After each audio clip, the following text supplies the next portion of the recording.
Hey, y'all, guess who? So we're back. It is 9 p.m. Eastern Standard Time. At this time, tomorrow, it'll be 8 p.m. Eastern Standard Time at this exact same time. We changed the clocks tomorrow. I just got an alert. Hobo with Wood Chips is live on YouTube. If you don't know that, go over there and jump online. So I've got a project set up on the CNC ready to go, and I've got everything already programmed into Millmage and have all the operations and everything's ready to go. But it won't go.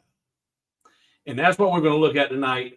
Jack in the shop's already joined in. He's in the green room. He'll be in a second. And I sent a link to Chris. Chris, if you haven't got your email, you got an email. I sent two because I think I sent the wrong link the first time. But the second time I sent you one, I got the right link in there, I'm sure. So if you watch enough of this and you say, you know what, hey, I got an idea, and you want to jump in here, you come on, feel froggy, you jump in. But here, and I know this much, and I mean, I can't squeeze them tight enough to show you how much I know about G-code. I don't know anything about G-code. What little bit I do know is a result of trying to troubleshoot what's going on here. And so I'm going to, first I'm going to show you what's going on. I'm going to show you what happens when we do what we are trying to do with the machine. And I'm going to bring Jack in here. See, I need to do this, add the stage. Hello, Jack. And Jack, you are muted. I'm going to, I just want to be able to bring you in so you could talk and contribute, but I'm going to go full screen and show the machine does what it's supposed to do when I tell it to do what it does to a point. So let's see here. First, let me get back to Millmage. There we go. And I'm going to show you, I'm going to go full screen and we'll go here first. So this is very, very simple design that I want to do. It's 3 operations, and I'm going to do a simple pocket.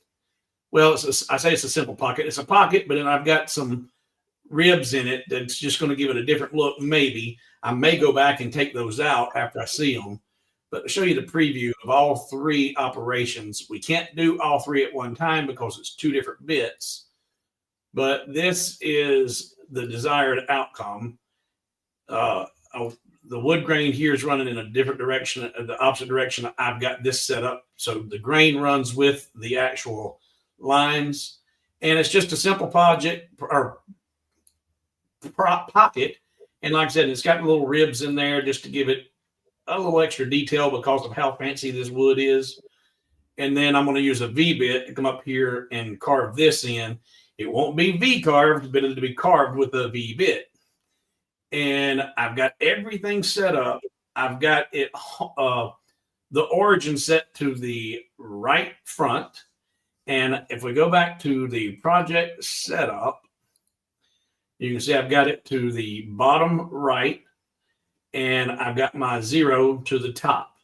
This material is 23.8 millimeters thick. It's almost a full inch thick.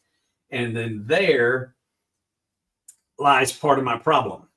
This Cubiko only has 39 or 40 millimeters of complete travel on the Z-axis. That's its max limit. So I've got this thing zeroed right at the 23 millimeter mark. So 23 from 39 is what, 16 millimeters, give or take, total distance.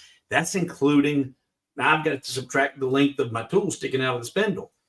And once you do that, when I go from my zeroed position on the top of the material, I only have about 8 or 8.3 millimeters of upward Z travel before it bottoms out. And when it does, and it crashes, it hits a hard stop, and everything just grinds to a halt. So I see. All right. So now, and if we go back over to Millmage, you can set up here your safe clearance height. and I've got it set to 5 millimeters. So in my mind, that's as high as it should want to travel from the Z position. And if it does what it's supposed to, when it's supposed to, that's all it should do. It's set at zero. Z0 is right on the surface. Safe clearance height is 5 millimeters above the surface. It should go 5 millimeters up and then move around and start doing its job. And I put everything at the absolute minimal amount of movement to try and squeeze, but it won't work. Nothing works. But I want to show you that the machine will do what I tell it to. So right now, if I come over here and I just tell it to frame. Oh, wrong button. There we go. And frame it. It's going to go right around that pocket just like I want it to. Looks good. Everything is promising. That's the entire piece. That's not the project. I got all of the layers turned on. So now if I turn off the output for that V bit, and then I'll do the framing, you'll see it's just the pocket.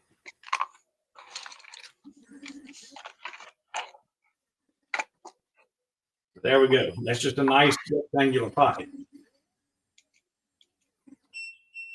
Now, and I can even use the machine to go and move the bit. If I come over here and tell it I've got set a finished position right here, and if I tell it to go to,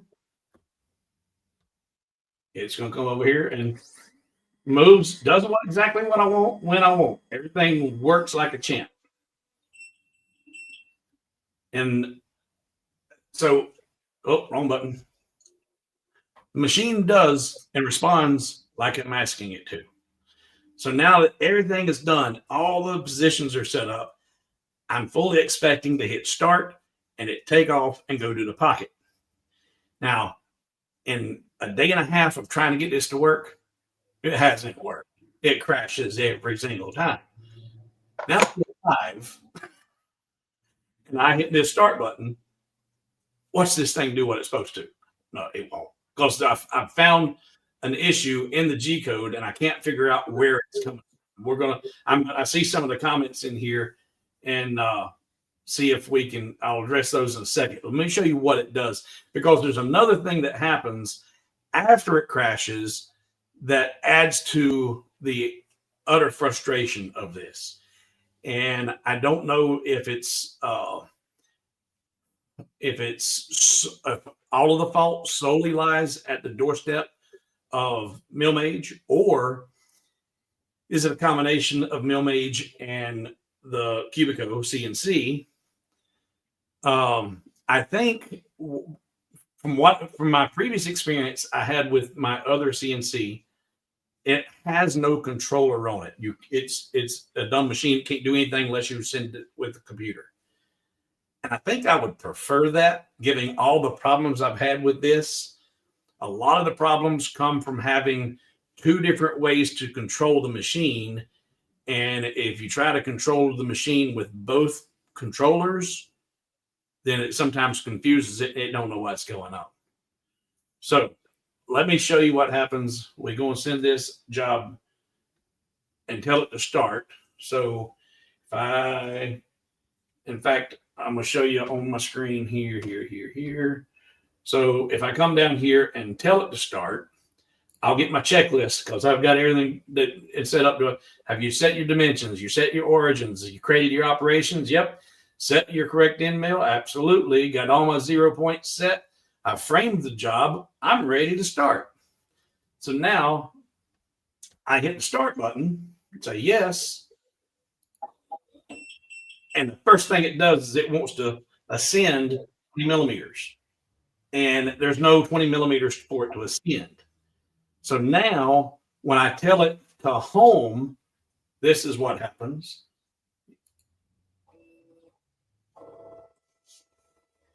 The home travel speed on this is really low, but it will home. And that's not a problem.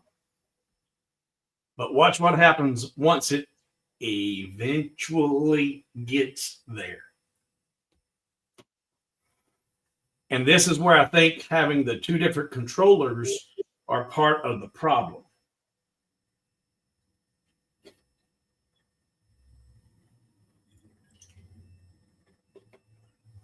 And I can go into the machine on this and increase this homing speed, and I probably will once I get really used to this. But till I get all the bugs worked out of it, I'm okay with it crawling at a snail's pace every once in a while.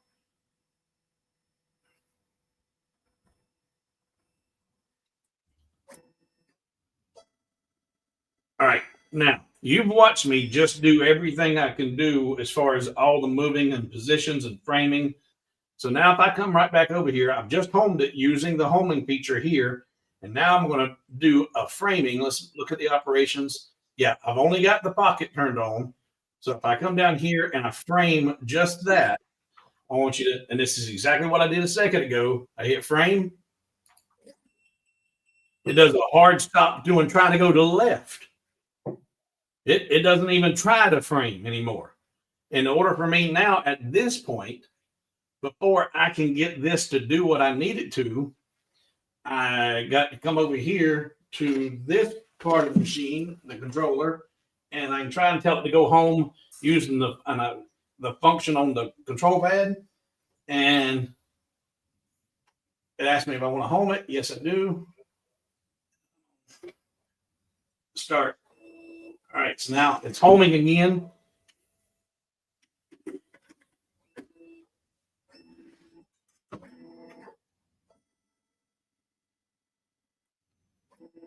So that's reset that controller. And now you would think that if I came back over here to Millmage and homed it from Millmage, that should zero both controllers back to the same point again.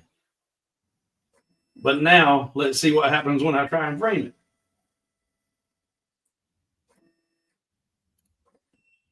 Hard banging to the left. The only way to get this thing restarted again, and this is why I think there's a combination of issues with you trying to use the Cubiko and Millmage. There's something being stored in this thing after it crashed. And the only way I can get rid of that information is turn the machine off, unplug the power, unplug the USB, powering everything down, because the Cubiko keeps power on the control panel as long as the USB cable is still connected. So that everything unplugged, I put the power back on the machine. You'll probably find just pulling the USB, because the USB is what's powering the controller. Yeah, I think I may have tried that, because I've gone through this. This is the only thing that I found that clears everything. Mm-hmm. Everything's back on. Turn the power back on. Alarms. So let's clear the alarms. Let's see. And I'm going to tell it to go home. See, home. All right. That's homing.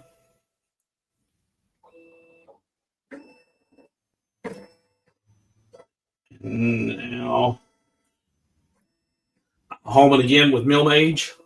So you are homing to the bottom left, but in the software you're homing to the bottom right? No. Home is always. In the job setup. I'm sorry, in the job setup. The XY0 is in the bottom right. That's just the workpiece position. Nothing to do with the home. So home has now been rehomed with the controller on the Cubiko and with Millmage. And now when I tell it to frame, Lee. Now that's not happened. That usually always resets it and I can go frame it. But you watched me frame this thing and it did everything it wanted to do until it crashed. And then I fight and I'm not the only one that's having issues with the Cubiko. And not getting and trying to use Millmage. And I don't know where all the blame lies. But everything was working until it crashed. And it's because it tried to ascend that extra 20 millimeters. And I've seen somebody comment in here that safe retract is not, right here. Jer says Safe clearance height is that the retract height? And I would say yes, but Chris, you might can answer that. And because there's nowhere in, those are the only settings in Millmage for a project setup. You've got safe clearance height, and then a fast retraction height, and then pocket lift height. But the safe clearance height, depends on what retract height you're talking about, Jer, because there's multiple retraction heights. You want to, from one pocket or from one operation, from out, there's different heights that you can set. And I've set the safe clearance height and the 2 or 3 different retraction heights. And those are set to the barest minimum of only 0.5 millimeter, just to try and make sure that none of those were the issue. But I've only got 8.3 millimeters of available travel before it does a hard stop. And this is what I discovered whenever trying to troubleshoot all this. In Millmage, you can use the, let's see, switch. There we go. Say, okay, over here, you can click on Save G Code and it'll save it. And then I can open it up in a notepad. And here is my G code that I'm sending to the Millmage for this job. And here it comes in, it tells me, which, what software, all this and all, everything here looks right. Safe retract is set to 5 millimeters, and that is my safe retract. That's what I put in that. Here's my stock thickness, 23.81. I've got, the 0 set to the top. I've got the work piece at the bottom right, and I've got all of it. It's all set in metric code because even Jack was thinking maybe I was telling it metric, and it was thinking it was in inches and not in millimeters. First G20, G21. Yeah, but that right there. But that wasn't the issue. But this right here, this random G0 Z20, I have no idea where that code comes from. And my understanding is that once it gets all this information right here, that right there, that's the code that's making it crash. And then it gets this information. What is M5? Startup? Yes. Okay. Is tool movements, yes. And then the first thing it does is it operates the spindle to the 19,000 RPMs. And then there's my Z safe height, Z5. That's what I programmed it to go do. But before it even gets there, somewhere this code's coming in, and that's what crashes the entire thing. And I have no idea where that's coming from. I don't see an option to change that or have that input anywhere. So my question really is at Chris, is that something that, because I can see that maybe a CNC software has a safety feature on it that says, okay, well, just in case somebody don't know what they're doing, we're going to tell it to make sure it lifts high enough to go travel. That's a default built-in Z movement, period. Well, if that's the case, for great big old machines, that's probably not a problem. But it kills this one. It just killed it. I've just tried my best to reset it, and I'll go through it all again. In fact, while I'm waiting, I'll try what you said. I'm just going to unplug the USB, kill that, and let's see. I agree with Chris, though. I would put my job origin in the bottom left, the same as at home. I can't, and I normally do. I normally do. The reason that I have it at bottom right now is for this very problem. I thought, well, okay, well, maybe the problem is I don't have the tool length correct. So in order for me to be able to have this piece of material on there as big as it is, and be able to get everything set up and go back here to the probe position, I had to move that material, over here, because in order for the spindle to come over and probe and not hit my material, I had to have it too far this way. And that's another thing. Yeah. I wouldn't worry about that tool probe back here. Well, I If you normally get it zeroed, don't worry about that tool probe. You don't. can either use one or the other, but Yeah. you shouldn't be worried about both of them. And normally I don't mess with it because I will set my Z0 and I'm okay, I figure. And you're fine, right? But because this anomaly kept happening, I said, okay, well, maybe it has something to do with the tool lengths. So I said, I'll do That the may be probe. where that 20's coming from. Once you set your zero, I wouldn't go back to. I wouldn't use that at all. Period. All right, let's see here. So I unplugged the Because I was USB. just looking at some G code that I just created in Millmage, and I even have that at all. But Okay. I don't know if that's where it's coming from or not. But I wouldn't use it. Okay. But it existed before. This wasn't the first attempt. I've got multiple of those G codes saved, and I was seeing that every time, even before I did the probe. I'm 90% sure. Okay. But I reset the USB. I've homed it again. Let me try and home it now with Millmage and see what it does. Again, home. All right, so everything should be reset. And now try to frame it. Please work. Chris is saying that Z movement comes from the firmware.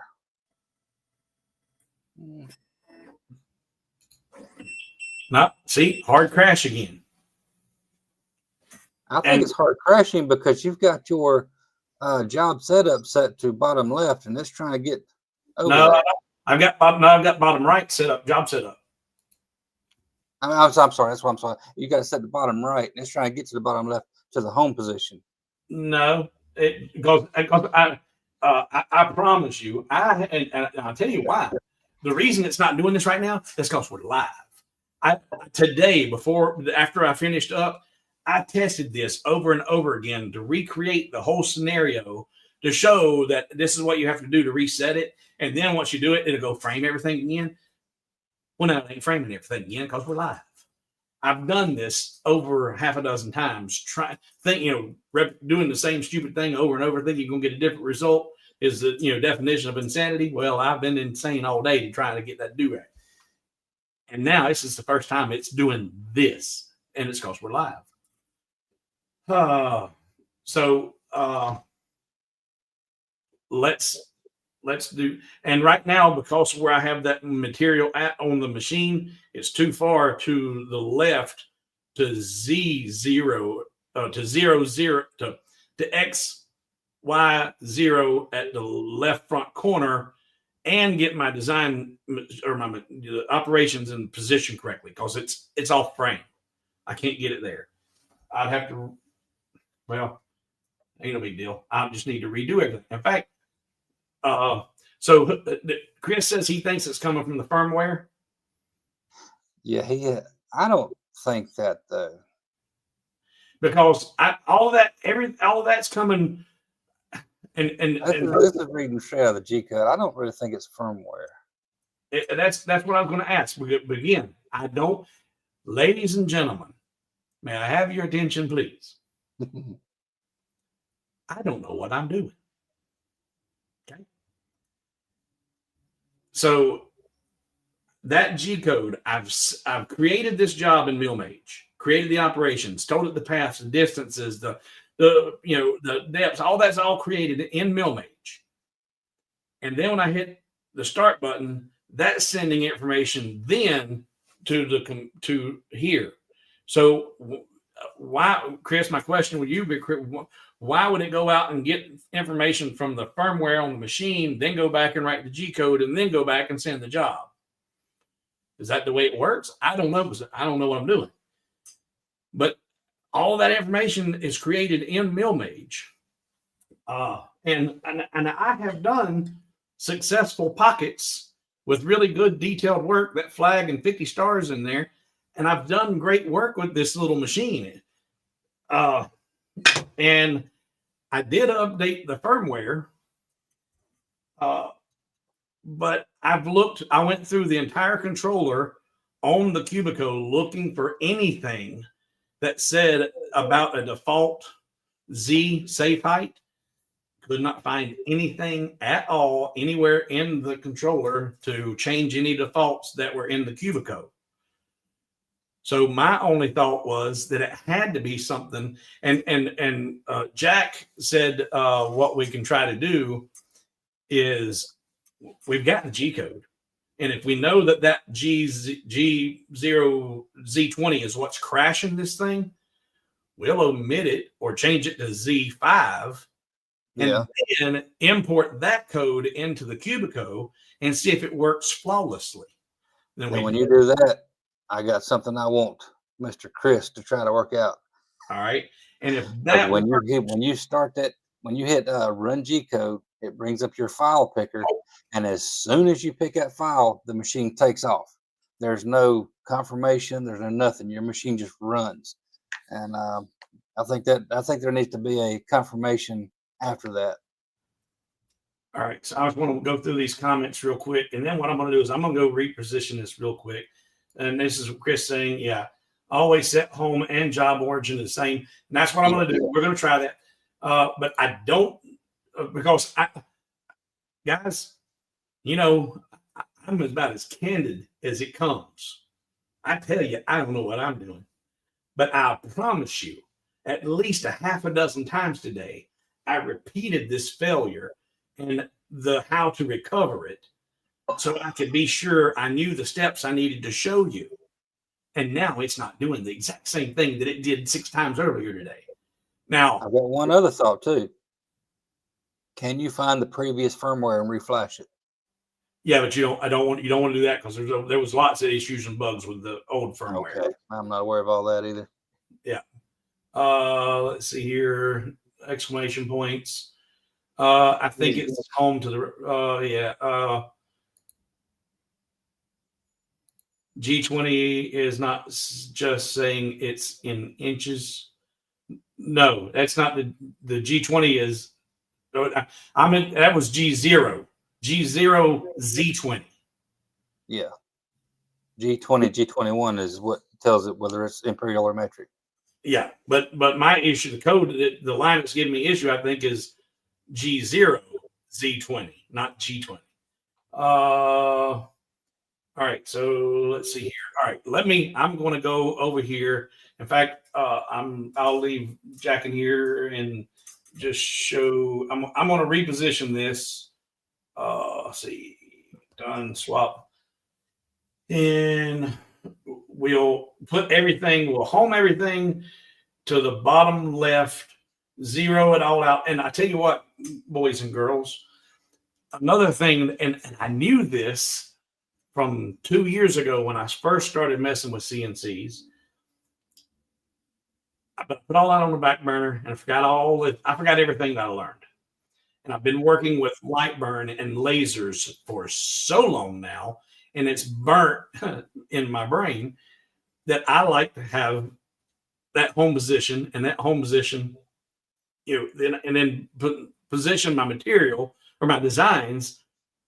If home's down here, then I wanted to be able to put my material in. Ain't a way that you don't do CNCs like you do lasers. And I was helping Ed the other day, and he pointed out, yeah, just do your XY0 at the corner of your material, and then that's your 0 point. And I was like, oh my, I know that. I forgot all about that. And that makes things so much easier. So where I was before, when I was creating jigs to help alignment so I can have the exact alignment, you don't even need to do all that. I was making things hard because I didn't know what I was doing. So, I'm going to go reposition this. Let's move it down. Move 100 animal. Go.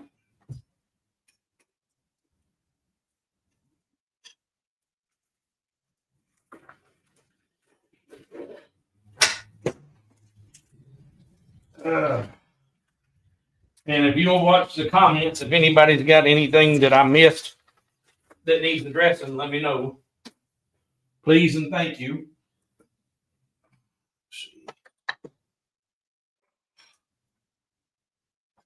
I've been trying to pay attention to the machine. I hadn't been reading comments. Let's see what's we at over here.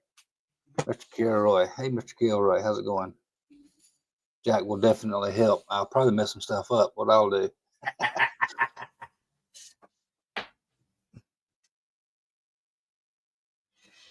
And I tell you, I'm a big fan of this CA tape method. That is a real good method. Yeah, CA and blue tape holds a lot more than you think it will. Yes, sir. I was concerned about it the first time or two, and I learned real quick there was nothing to be concerned about.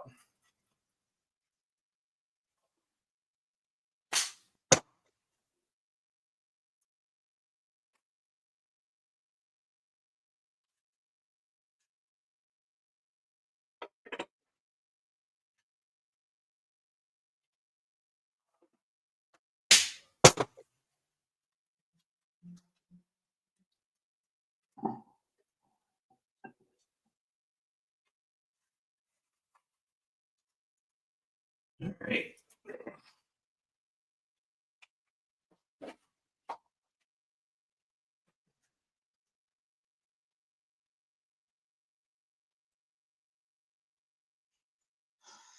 Hard to break old habits. Yes, it is hard to break old habits.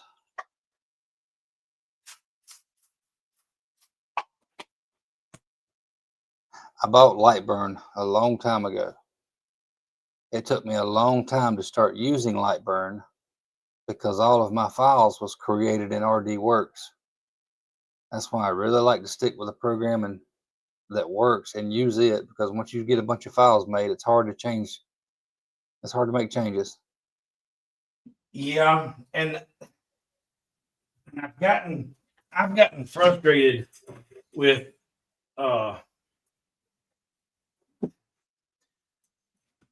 I'm not bailing on Millmage.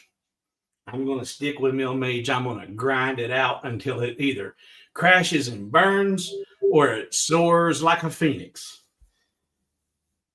But I'm so disappointed that they've had this thing in the works for as long as they have. Yes. And this is what they bring out and actually decide to give as a public release. I know it's a pre-release candidate, but man, it's really disappointing. Yeah, like I was saying earlier, before the stream started, I hate Millmage with a passion, but I really, really like it. It's got a whole lot of promise, a lot of promise. Yeah. All right.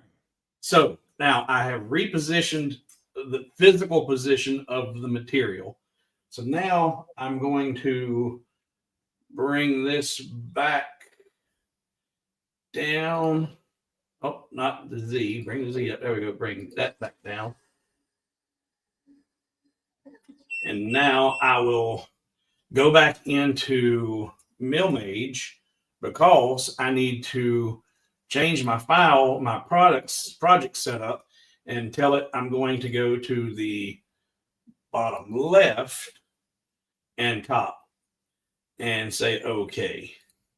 Now that brings my origin down here to the bottom left, and now I need to go and use my move functions to actually get it into the XY00 position. And I'm going to do, we'll do 1 millimeter at a time because I'm real close, and I'm going to arrow over.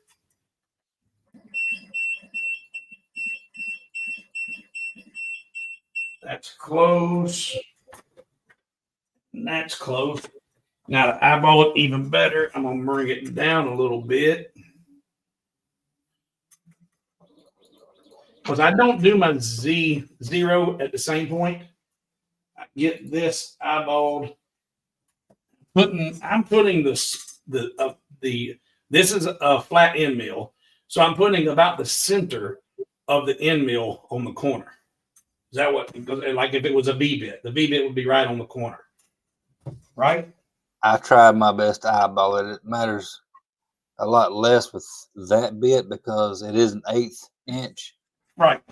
But yeah, I try my best to center the bit on the corner. On the corner. Yeah. It's So best now, to have a little extra stock on the edges. That way you don't have to do that. But yeah. So now I've got that in position. I can come back over to Millmage and tell it to 0 my X and my Y. Now that's got that centered or zeroed. yeah, Now I'm going to bring the bit. I'm going to take it up a little bit. In fact, I'm going to turn this light off because it's creating the glare with that lacquer finish. Let's see. There we go. I will take that up a little bit and move it over X and Y.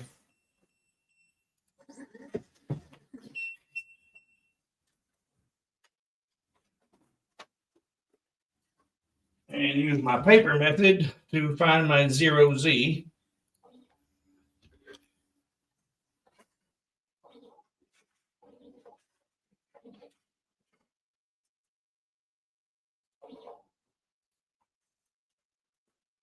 Come on.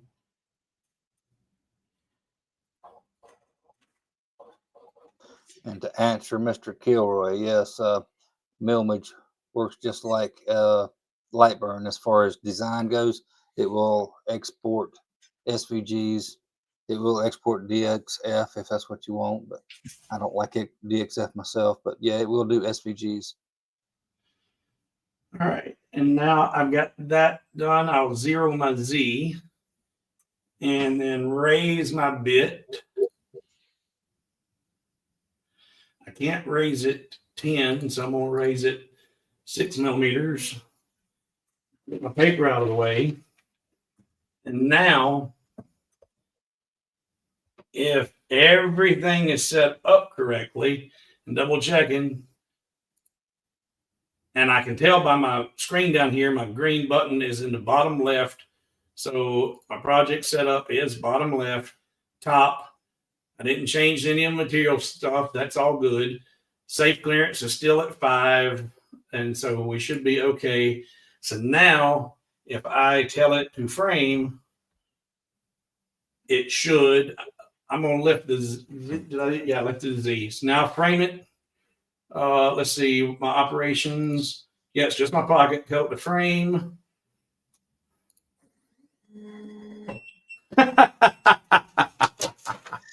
Bottoms out. Bottoms out in the wrong direction, and it did the exact same thing, regardless that I just changed that origin. So now, but watch this. If I can get it to work, here's what's amazing. This is why I think it's a combination of controller issues and Millmage, and there's because although the older firmware had issues, at least it was working. I've done stuff with this. This. Oh, okay. You have done stuff with it. Yes. Okay. But here's what I don't understand. See if you can logic this out. Figure out the logic behind this. Right now, I've just zeroed X and Y and Z and saved those coordinates in Millmage. And I tried to frame it, and it crashed hard in the wrong direction. When I finally get this, whatever data is in here that is causing the confusion, and I believe it's something in the controller here that I'll get that cleared. I don't have to go redo my positions anymore. The positions do not change. None of that, all that information is correct. Those coordinates are exactly what they should be. It just doesn't recognize where it's at for whatever reason. Even though Millmage shows it exactly correct, Millmage is showing it right. One more thing. Yeah.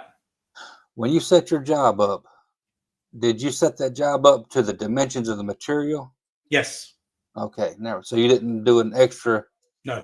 Okay. I was doing that when I first started, and I was like, man, you're making this harder on yourself. Okay. So I quit doing that. So I'm going to actually, you know what? Try this again. Oh, I know. Hush. Unlock. Done. Power. All right. I'm hitting the E stop. I didn't hit the E stop a minute ago. Clear it. Turn it off. Unplug the USB. Unplug the power. Just unplugging everything. We'll wait 5, 10, 15 seconds. I'll put all this back together. And that's the one thing I didn't do a minute ago. I didn't hit E stop. And that didn't cause the alarm. Once I got that alarm and I cleared everything, I think this time when I go to frame it, it's going to work.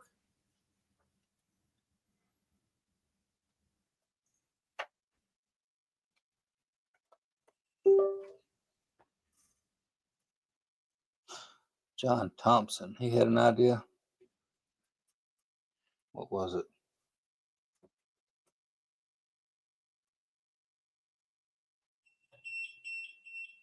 I got an alarm as soon as I plugged it up. Clear it. Oh, let's see.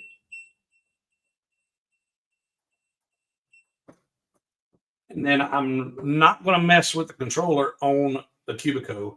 I'm just going to home it from Millmage.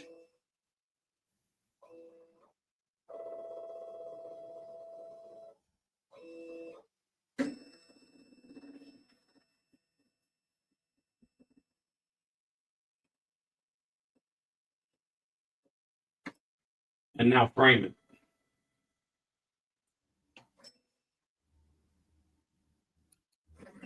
Nope. Golly. Golly. I swear to you, boys and girls, ladies and gentlemen, 6 times today I got this to work, no problem. And I said, okay. I thought exactly the same thing that Jack was saying. I knew we could edit the code. I just didn't know how to get the code into the machine after the fact. And now that's what I think I want to do. I think what I want to try to do is we'll take this, shut it all off, and let this thing reset. And then we're going to go in here and edit. But right now, though, it's not even framing right. It's not even, the Z's not crashing it. It's just not framing right. Crashing to the left. It's the coordinates are off. It doesn't know where it's at. And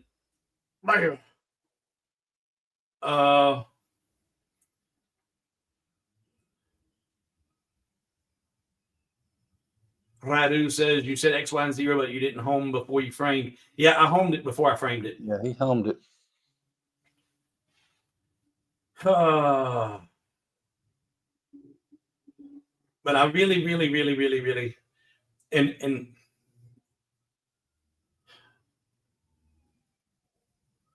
because once this thing does go, when you seen me, when we first went live, everything was functioning exactly like it should until we sent the job, and then it crashed, and now everything's screwed up. I got an idea.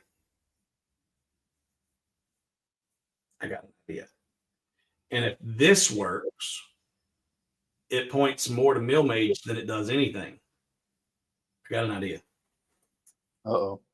Yeah, that's what I say. All right, file. I'm going to come back over here. And I'm going to say file, save. And this is going to be pointing tray,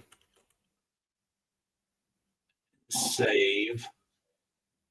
Now, close this. I've closed Millmage. I'm going to power everything else back up.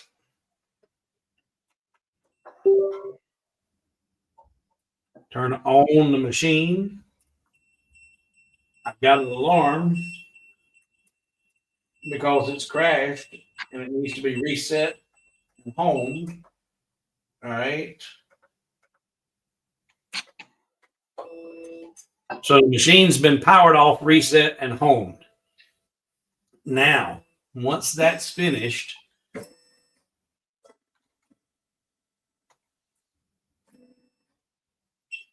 I'm going to open Millmage. I want to open up the previous job.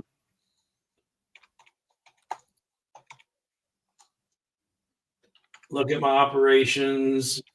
That's correct. Look at my preview. That's correct. Look at my positions. That looks correct. So now,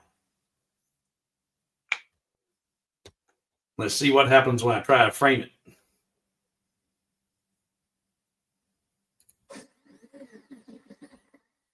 There you go. Works like a champ.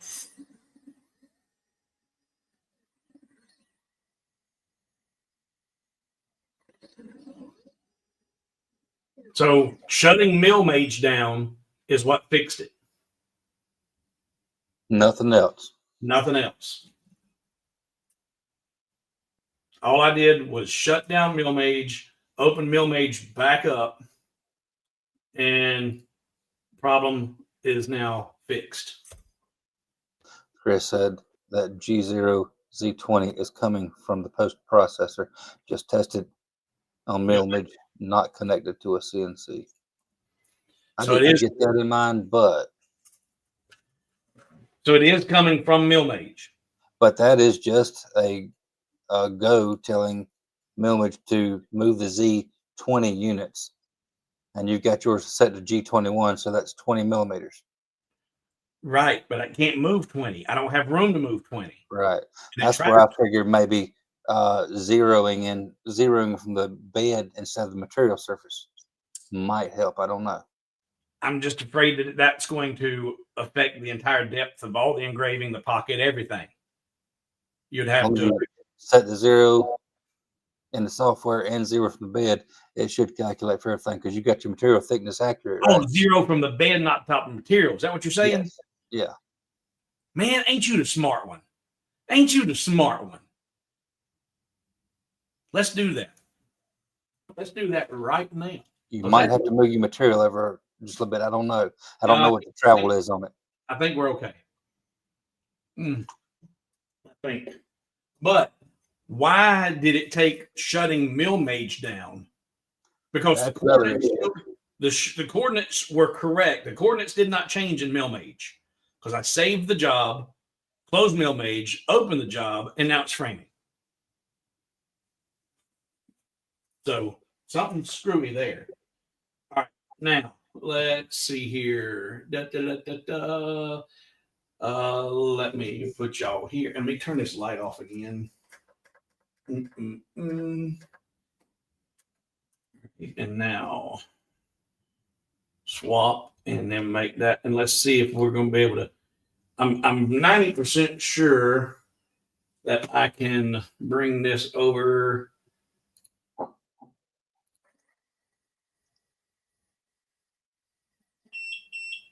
And yeah, we got good. We're good. So there's that. And now let's see, move. I want to move it back 1, 2.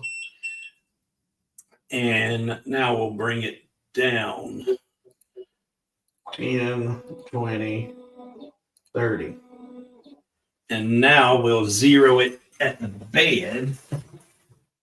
And where did my paper go? My paper. Oh, here it is. You want to start the job from the left. You need to 0 it left to make sure that's where it's going to start. That way it'll pick up above the material and not crash into the material when it starts. Hold that thought a second. You telling me I need to 0 it over here? If you can, yes. I don't think I can. I don't know if I got. I don't think I got enough room over there. And I don't know why that would matter. Let me try this first, and then we can talk about that. Let's see here. Z 0 half mil.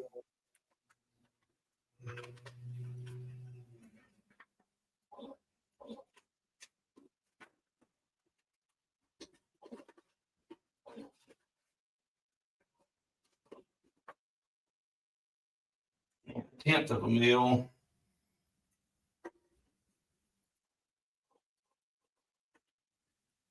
right. 0Z. And raise the Z.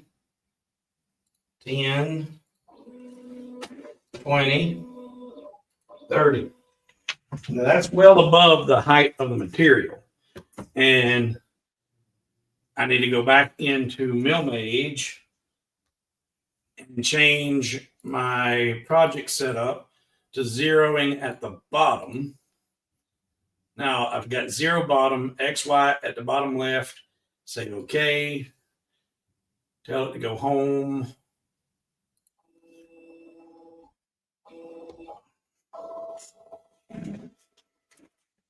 All right, now tell me again why this is doing this, why you were saying homing it or zeroing the Z at the bottom over here.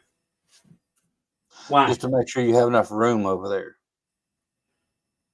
Room for? When it zeroes at the bottom, it needs to be able to pick up, how thick is that material? 1 inch. That is 1 inch. Yeah, it's actually 15/16, but it's 4/4 board. Hang on a second. See how far over it gets.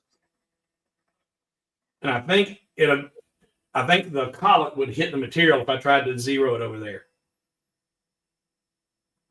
Maybe not.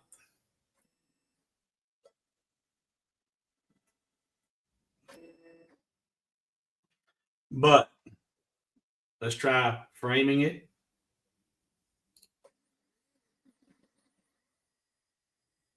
Oh, and I know what you're saying. And now I think I'm picking up what you're laying down. All right, I've zeroed whether I zeroed it to the left or the right side. All right, that did what it's supposed to. But what I need to do now, in order for it to give it that Z clearance, to where it wants to lift 20 millimeters or 20 movements, whatever it is, I need to get that below the surface where it has room to travel up 20 mil, right?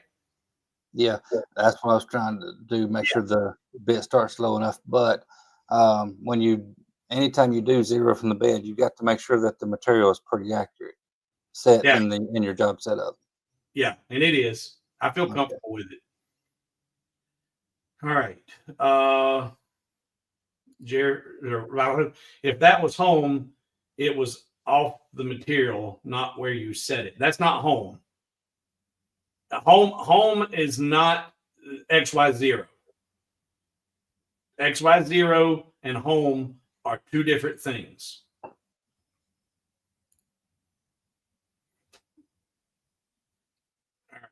And that's where there's a difference in lasers and CNC. Home and XY0 are the exact same thing in a laser CNC. And I was trying to, when I first picked up this again and tried to use this, I was making that same mistake of trying to incorporate XY0 and home being the same coordinates. And you can do that with the CNC, but it creates a whole lot more work for you to do that. You don't have to do that with the CNC. You put your material on your work bed, anywhere that the CNC can get to it, and then you go in and set your 0, for X and Y for your job origin, not your home position for the CNC. And when you create the job and the G code, it's all based off of the job origin. That really depends. Well, for what we're doing, everything I've done, when different? My machine, I don't have any homing. So my XY0 is always home. Okay. So if you have a CNC that doesn't have limit switches and homing switches, then yeah, the XY00 and home is the same thing. Okay. But here with these little fancy things, they got their limit switches and they go to the same position home every time. But home ain't XY00. And when you got enough room, you can use that interchangeably. Yes. Yeah. Something this small is kind of, you're limited a little bit of space. Yeah. Yeah, and Chris says machine home and job origin are and can be different locations. So yes, and that's what we was just discussing. All right, now I'm going to set this thing down as low as I can take it. And then based on my previous attempts to start this job, what should happen is this thing should start up. I won't have it touching the bed. I'll have it 3 or 4 millimeters off the bed because I've got a total travel of availability of travel of 39 mil minus my tool bit. So I've got 31 millimeter because I've already measured and done all this. I've got right now 31 millimeters of available travel. So as long as I get it down to at least 32, I should be able to come up that 20 that needs and it clear the material whenever it goes to move and start doing the job. There's 2 things to think about right there. Yeah. When you've done that before and it was crashing at Z, Yeah. was it going straight up before it traveled, or was it trying to go up and travel at the same time? Yes. If it went straight up and crashed, we're safe. Yes. If it was going up and over, yeah, we got a problem. Yeah. And which I don't think Millmage can do that. I think it's one direction at a time. With the 2.5D. Yeah. Yeah. Yeah. I missed. What's Chris say? I missed. Have you set X, Y, Z? Yes. Yes. Everything's been reset. We've moved the material. We've changed X and Y position to the front left. We've zeroed the new X and Y. We've zeroed the Z to the bottom of the material. And now we're going to go over here and bring the bit far enough below the surface of the material that it will have enough room for this to accept that command to travel 20 units, in this case 20 millimeters, upwards, and then start doing the job. And if that command doesn't do anything except send that up 20 millimeters, then everything else should be okay. The pocket depths and all the depths for every in operations should be okay, right? If that don't work, the next step is going into Notepad and reducing that 20 to maybe just above the whatever your material is, and then running that G code.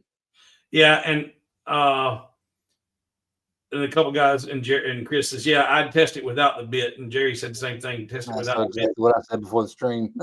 Yeah, and just for the sake of time, and honestly, if you know what, wait a second. Let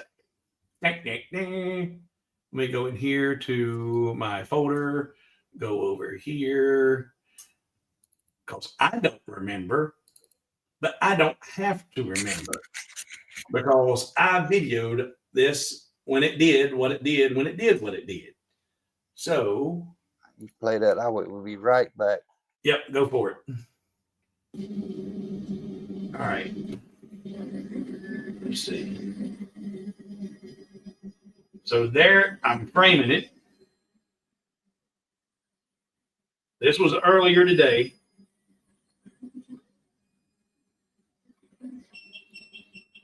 Framed.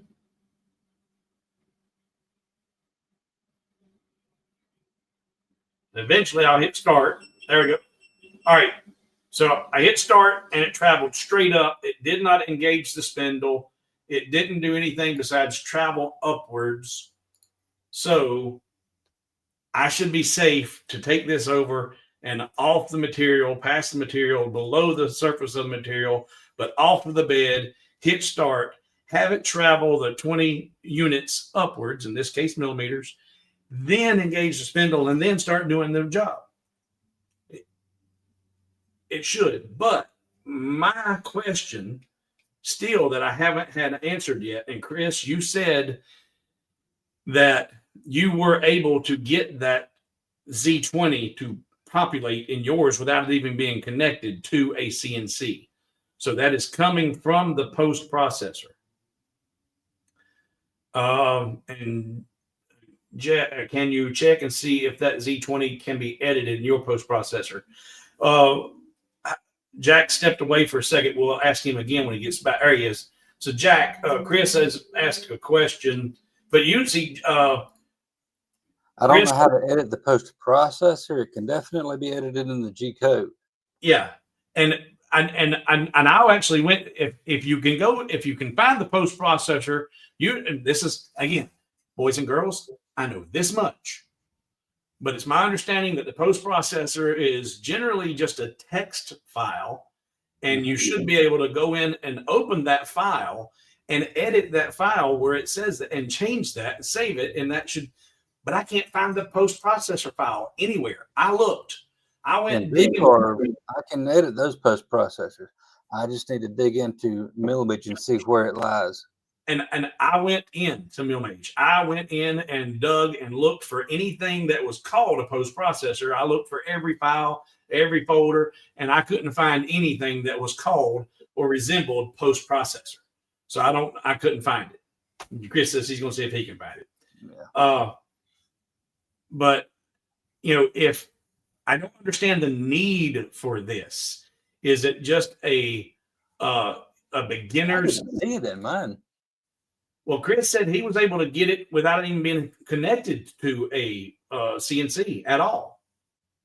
Mine says GO Z 0.5. I don't get the Z20. I am running Millmage 0.8. Release candidate 7. Yes. That's what I'm on. All right. I'm looking at my G code right now, and it's not there. I got GO Z 0.5, not Z20.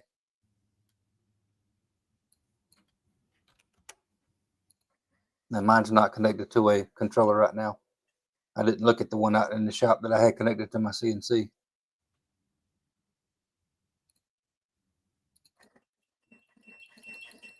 And I've got another issue that if we get this to run, I'll be curious to see if it populates. I actually uploaded this to Millmage's support forum, and they've watched the video, and even Oz has said, I have no idea why it's doing that. There's nothing within Millmage that should be causing that, and we've got no clue where it's coming from. But when I send a job and it's working, about every 3 to 4 seconds, I'll get a doorbell chime through my speakers. Ding dong, ding dong, ding dong. And no, and they have no idea where it's coming from. And it doesn't do that with Lightburn. And Oz said, try running the CNC with Lightburn and see if you still get the same thing. Run it like it was a laser and see it. But I haven't done that yet. I wasn't getting that either when I was playing with Millmage on my CNC today. You wasn't getting a ding dong, ding dong? I was not getting the audible confirmations. But I don't understand why. And then somebody said, and this might be a possibility, because in one of the versions of Windows Update that happened sometime in the last couple of weeks, it put some stupid McAfee something on there. Every single Windows Update has been breaking something. Yeah. So, and that's true since Windows was created. That goes back to 1980. That's why my primary operating system is Arch Linux. Yeah, I have to run Windows for this stuff though.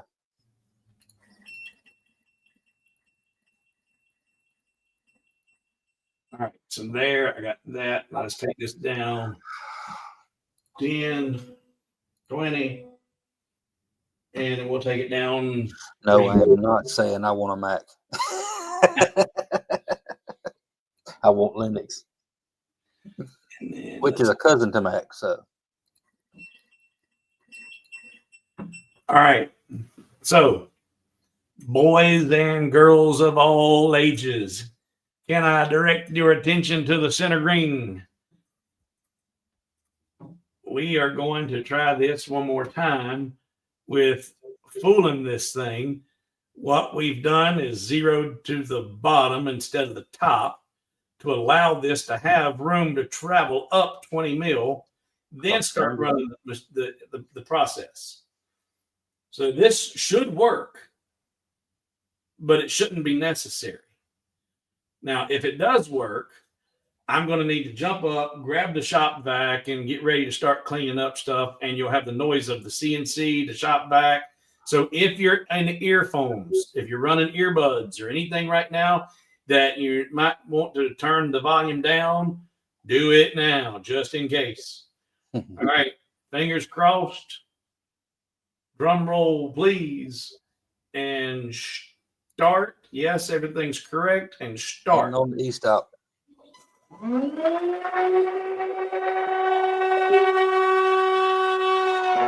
she goes. Oh, she dives hard. Good thing the Badger can handle that. That's going fast.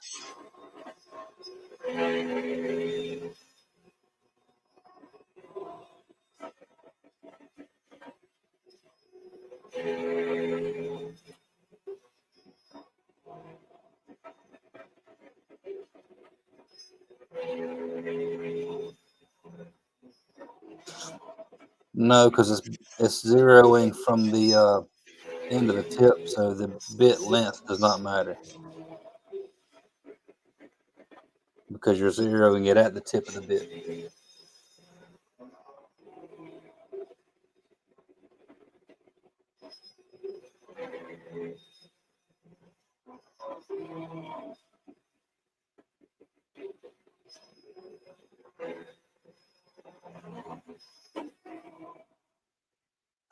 I did not get to see what he had for his depth per pass set on his bit on his tool path there.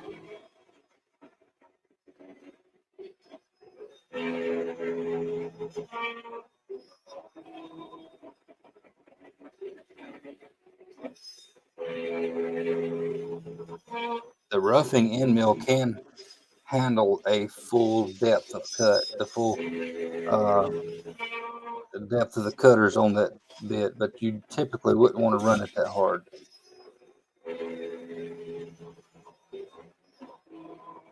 I wouldn't anyway.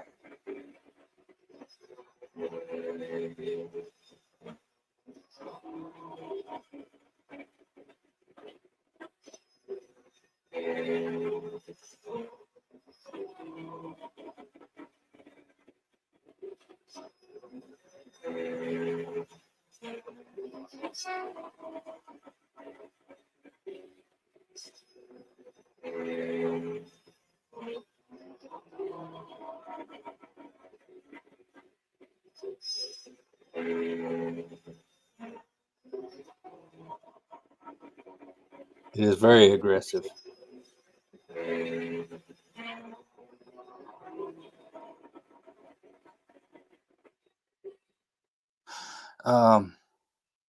The Badger is a roughing bit.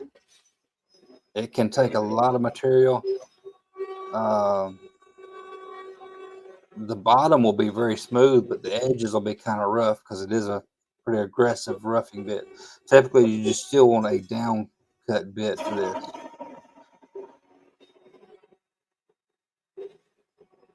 To get clean edges.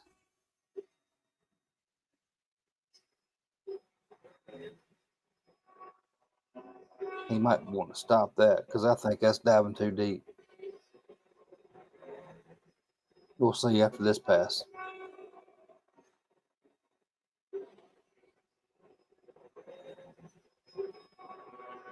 I like the Hog above all of them. It's a 1/4 inch roughing bit. It's longer than the Beast or the Badger because I do 2-inch stock. So I like the Hog for doing my roughing passes.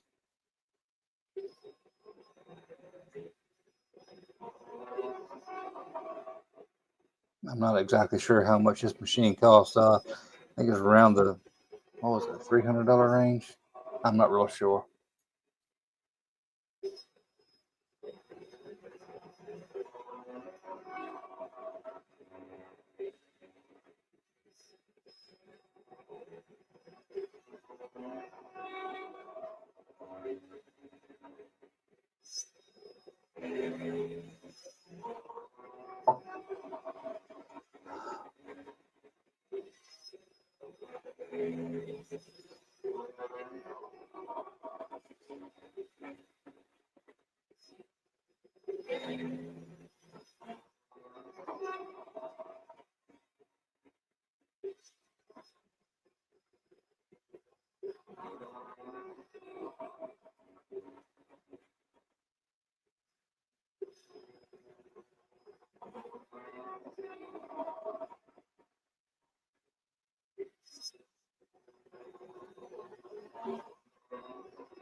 That really depends on what you want to make.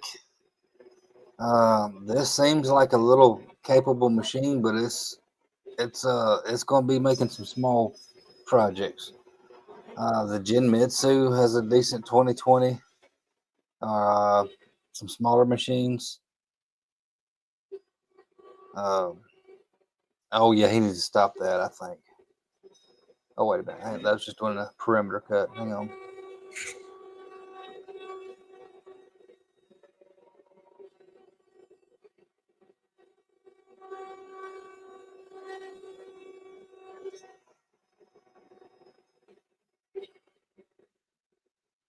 Well,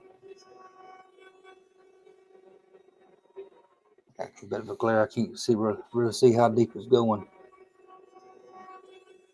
It's getting awful close to that collet nut.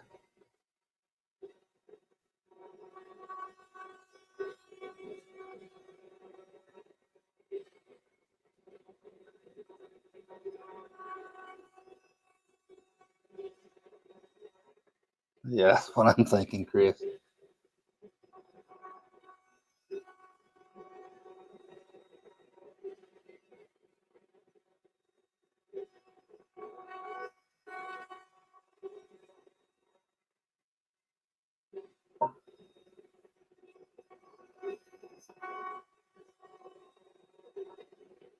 It definitely plow that hog will definitely plow through a piece of aluminum. That's an aluminum bed, so it will definitely go through that bed if it wanted to.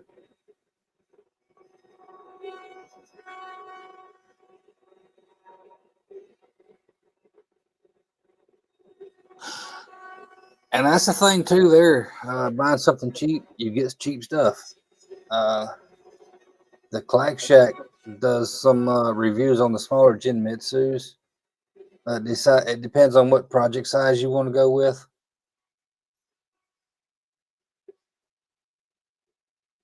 For me, well, I know it probably ain't now, but I think I paid like $1,200, and I got a 30-inch by 30-inch long mill, and I love that thing. I do small projects. I do itty bitty projects just like this. That's mainly what I do. I'll do a catch-all tray, and I'll do one at a time. I hardly ever fill that bed up, but it's really nice to have that large bed if you need it.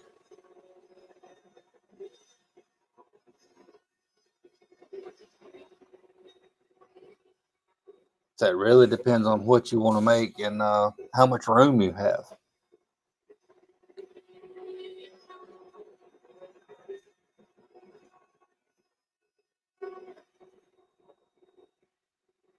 That's a long mill by CNC Labs. That's what I got. The Clack Shack, he went with X-Carve. They're all very capable machines. I think his was about $4,000 there.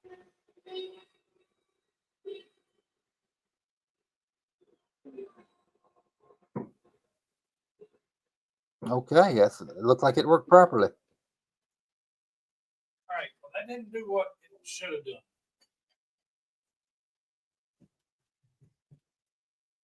I'm not I'm confused about the outcome, and maybe y'all can explain this, Jack or Chris. Let me get back over to here, and go to the operations. Well, wait a minute. Oh, is it Cubiko? I thought that's right, Cubiko. That's what he's got. I'm sorry, Steve. What'd you say? You're okay. I may have actually caused an issue here. Looking at this screen, reset while in motion, Gribble. All right. I may have screwed it up. So I'm going to home it. I think I got the vacuum in the daggum way. Stop. Oh, Home. Because right now what I have is the first operation. The first operation's done, but if we look at this, the second operation is supposed to put these little lines in the bottom, and I don't have that. And I think the vacuum got in the way and caused it to stop before operation 2 started. I think. And if that's the case, that's a quick, easy fix. We'll just turn off operation 1 and run operation 2 and be done with it. Are y'all hearing the chirp, chirp, chirp, chirp, chirp, chirp? I didn't hear that. It's doing it. And it's not, and whenever it's system audio, because when I record, it's on my recordings. Yeah, that's definitely system audio, but the volume reduced greatly when that CNC started up. Okay, good. Yeah. All right, let's see. And I didn't think about hitting the mute button. I'll do that this time. Oh, yeah. That's what something I was mentioning when CNC was running. What was the depth per pass on that bit, on that run? Just now? This was the IDC Badger, 1/8 inch, Right. and operation 6.35 mil. Ooh. And it used to. It handled it good. It did. The chips were flying, boy. That total pocket is almost 15 millimeters deep, and it did it in practically 2 passes. And now, but this is a salted hackberry, and the density of this hackberry is not much more than basswood. Okay. So it's a very, very soft wood. All right. So that's why I say that was a very aggressive cut. I know the IDC hog, the roughing bits can handle it, but I still haven't ran mine that rough.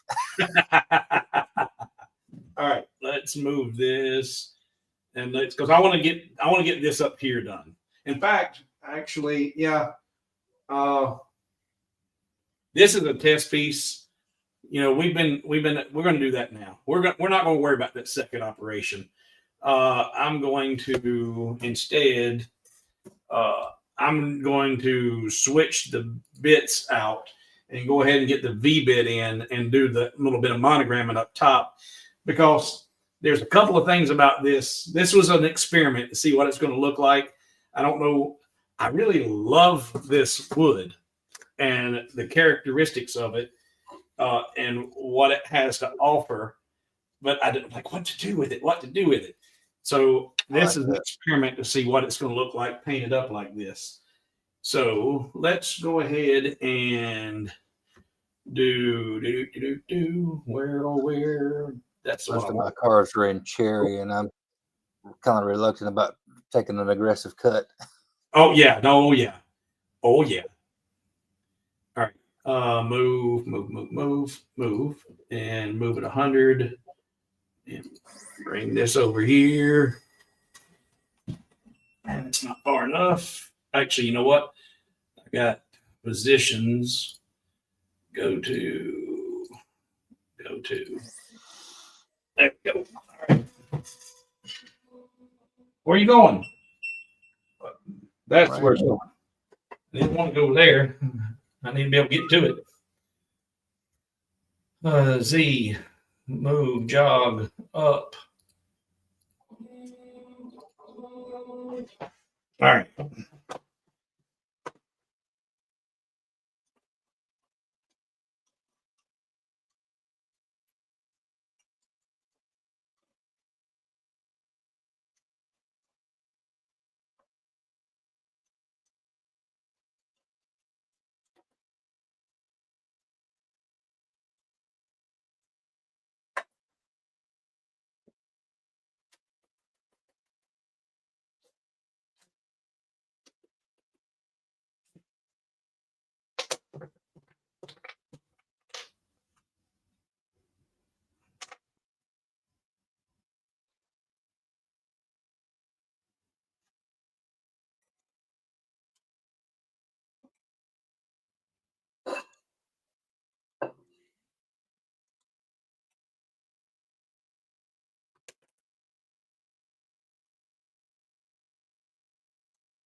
I think the CNC and the lasers go really well together.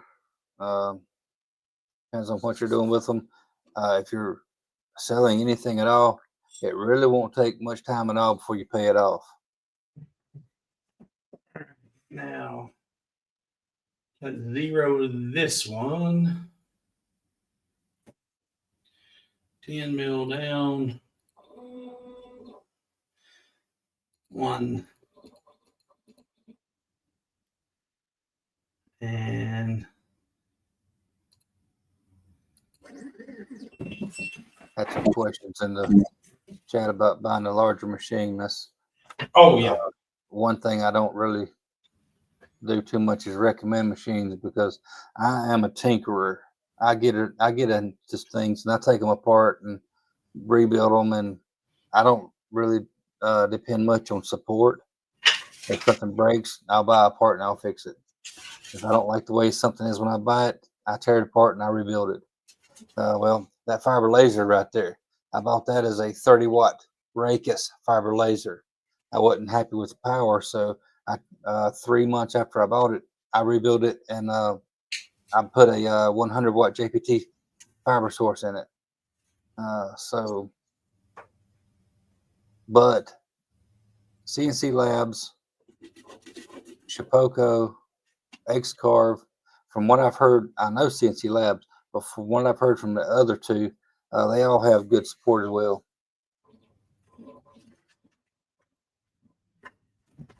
Okay, so the V bit's in. We've zeroed the Z bit to that material to the bed level. I should be able to go into Millmage, select the operations, turn off my pockets, and select the V carving, and hit start, and it should just go right back there and start carving that V carve, right? You still zero in from the bed. Yep. And you're happy with the depth of cut from that roughing bit. Yeah, for this is going to be a test piece. We're done with that pocket. Yeah, but as long as that is accurate and you're happy with that depth, you should be good. Yeah. All right. So cross your fingers, ladies and germs. I'm not going to frame it because that's going to cause it to go up and start doing crazy things. I'm just going to hit start. And was you here? No, I think you'd stepped off. I did have a recording that I was able to look and see that when I hit start, it just initially starts to lift. It doesn't even turn the spindle on until it gets up. Yeah, so I heard you. All right, start. Yes. Lifts.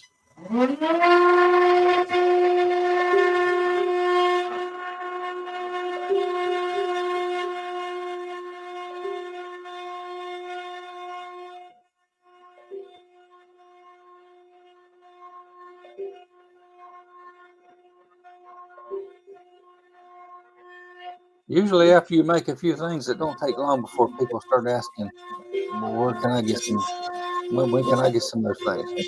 And most people that I find are very willing to buy this stuff from me.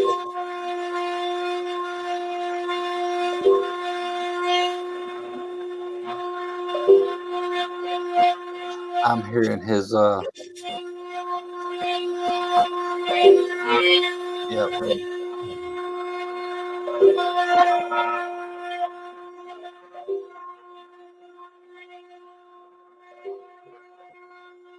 I'm hearing his confirmations after each line of G code. He's getting a confirmation audio after each line of G code.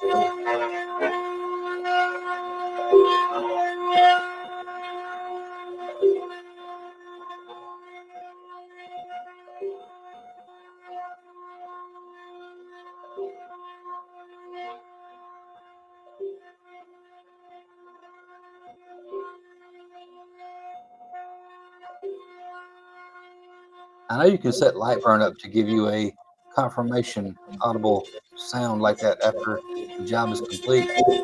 His is doing it after each line of G code. I did not hear that when I was running my CNC with it today. Let's see what I can find in settings.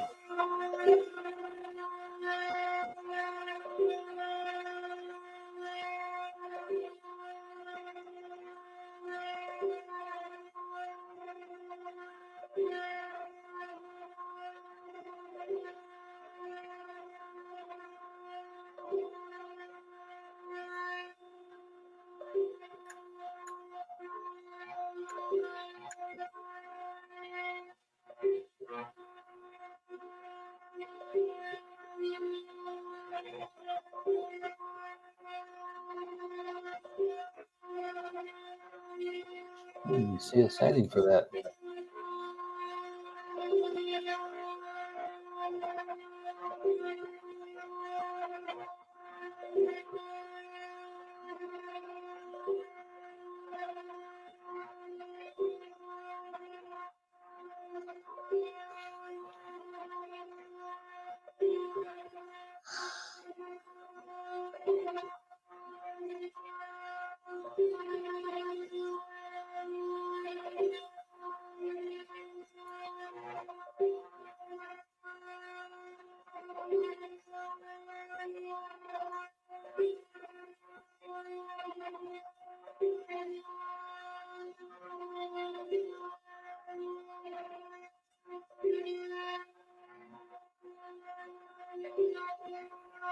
Chris, do you have an extra Arduino laying around that you can flash Gerbil to just to connect to Millmage and do some dry runs on?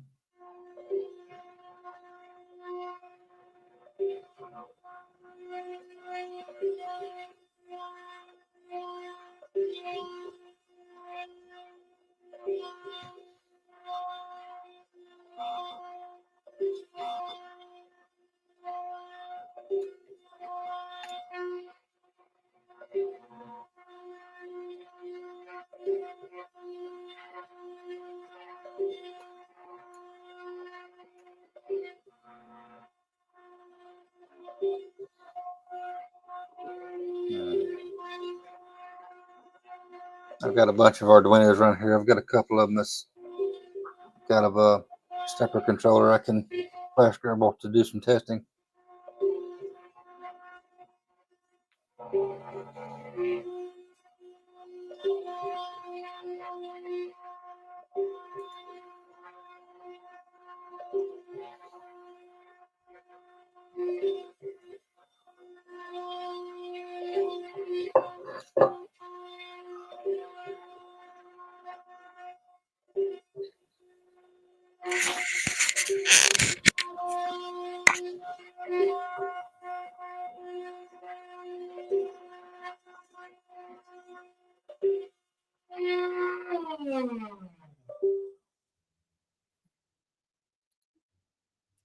All right. So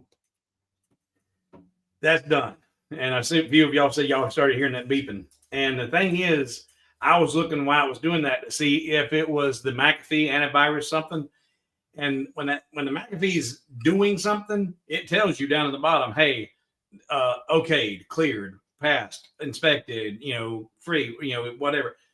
It's not involved. It's not coming from anything related to anything else on my PC. And Oz and the rest of them say, well, there's nothing in Millmage that'll cause it. I don't know. All right, let's pull this off here.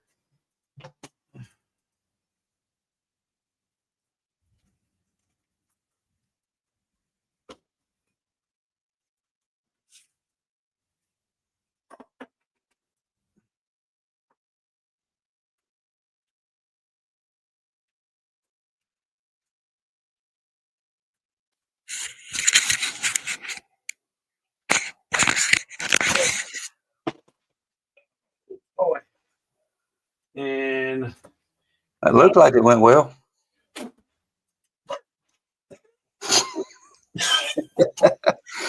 Close your eyes when you do that. salted hackberry does not taste very well. Get you a shot of RC Cola. But I think the idea, the concept, I think is actually going to work out pretty cool.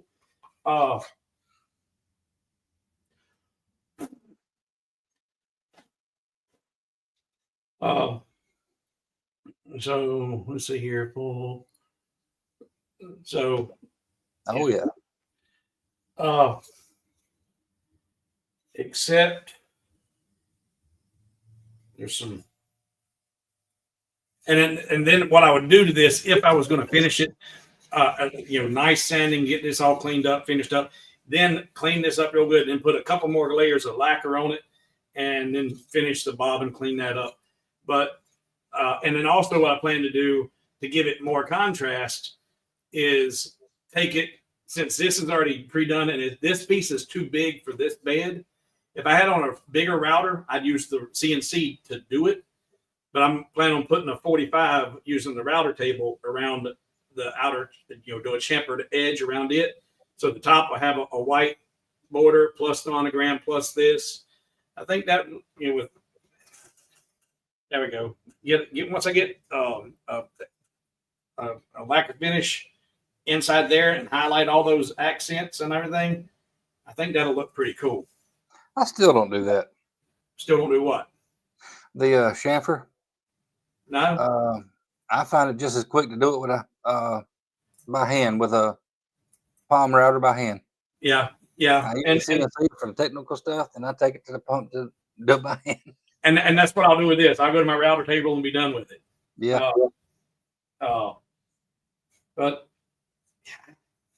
But this is not a typical hobo video, guys and gals. I don't typically make stuff on videos, but this, I'm not making stuff to make something. I'm showing Chris and anybody at Millmage that wants to look at it the struggles to get it to work. There was no reason for this job to take an hour and a half to do.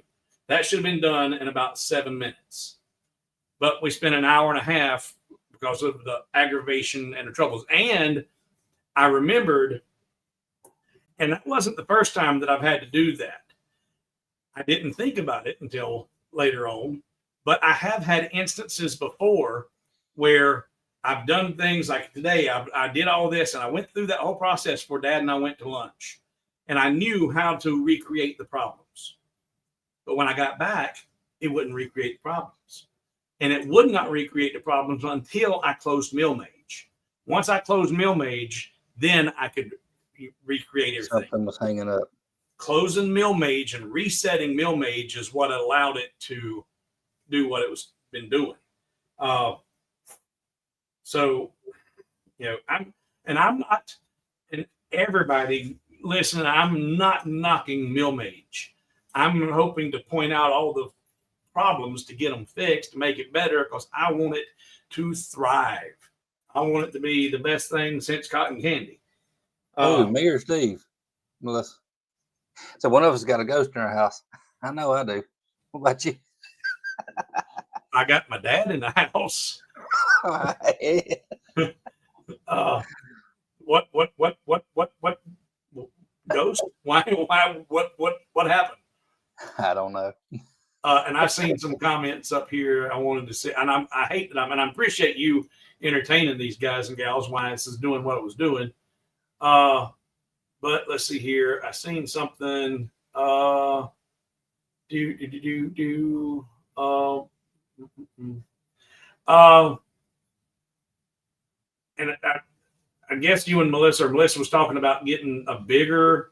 She wouldn't get a bigger CNC. She was entertaining the thought anyway. Yeah. Well, by all means, this is not the machine that you need to do CNC work.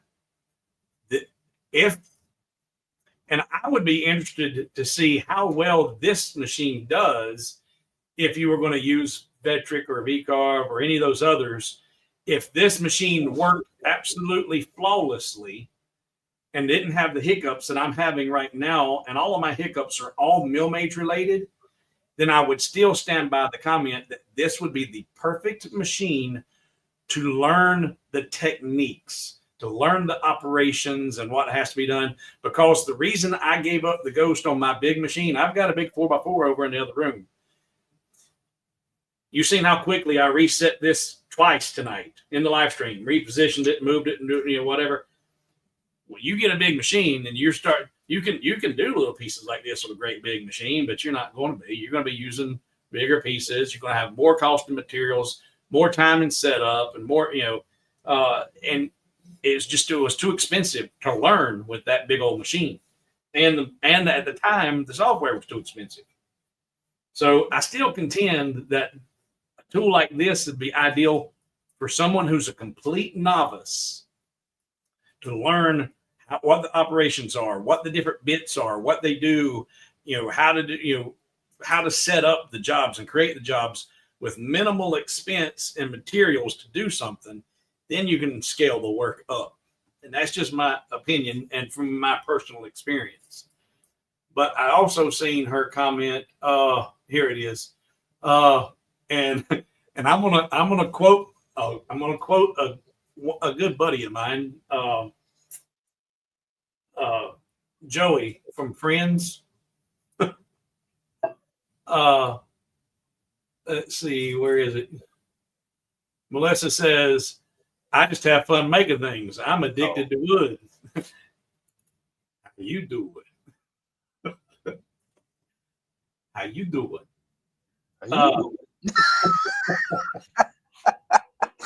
Easy now.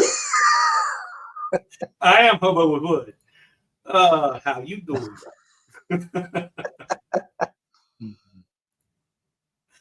Let's see here. And I'm the same way. I've seen the comments too about being a perfectionist. I will sometimes drive myself nuts trying to make something absolutely perfect that only I see a fault with. One of the things I did tonight when I was playing with my machine out there with Millmage is I took one of my 3D carves that I had produced in VCarve. I opened that G code in Millmage, and it was running it just perfectly. I cannot wait until Millmage steps up and they get their VCarve and their 3D done. Yeah. To be able to design and control in the same software, that's going to be nice. All right, John, I need you to tell me about this. It says to turn off the beeping in Millmage, it's in preferences. I didn't see it. If it's in preferences, and you can point me to that, then somebody needs, and that actually, you know what? That might be ever so illuminating if that's in preferences, because there is a comment from Oz that says there's nothing in Millmage that would cause that. But if you're saying there's a setting in Millmage, absolutely. Millmage causing it. There's got to be a setting to turn it off. I just hadn't found it yet. The real test of how good and the dust actually works when I've got it hooked up. The shoe, and I just didn't have it set up tonight because I wanted you to be able to see what it was doing. That's I don't have dust collection myself because I'm pretty much got a camera on everything that I'm carving. Somebody was asking what a good option for that was, and also looking at the bigger machines. Harbor Freight the Clack Shack, he's got a system from Harbor Freight, and he swears by it. So a cheap system from Harbor Freight would be perfect. I've got just the rigid shop vac, and the way I've got it set up, normally the dust shoe is on the machine. Oh, let's see. Yeah, there you go. There's the top part of the dust shoe, the bottom clamps on there, and then the hose snaps right on there. And I've got it up and suspended so that there's plenty of free travel, and it works perfect for this little bitty machine. Now, when I was using the bigger machine, I actually had the same setup. I was just using the shop vac and had the trick is, in order for a shop vac to work, and I guess even if you had a big dust collection system going on, you've got to make sure that vacuum hose is able to freely travel with that CNC and not put the CNC in any kind of bind and want to twist it on the gantry or anything. But whether you've got a big PVC hardwired pipes in with central vacs going everywhere, you've still got to be able to allow that vacuum hose to move with the CNC. So whether it's just a shop vac like I have or a true dust collection, you're still going to be messing with the vacuum hose over the CNC. Even with my 30 by 30 machine, I'm chasing it with a shop vac like he was just doing.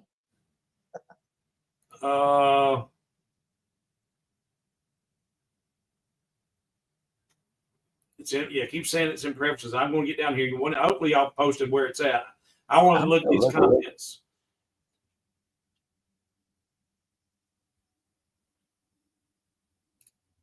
Did Steve or Clack Shack not test it on V-Carve?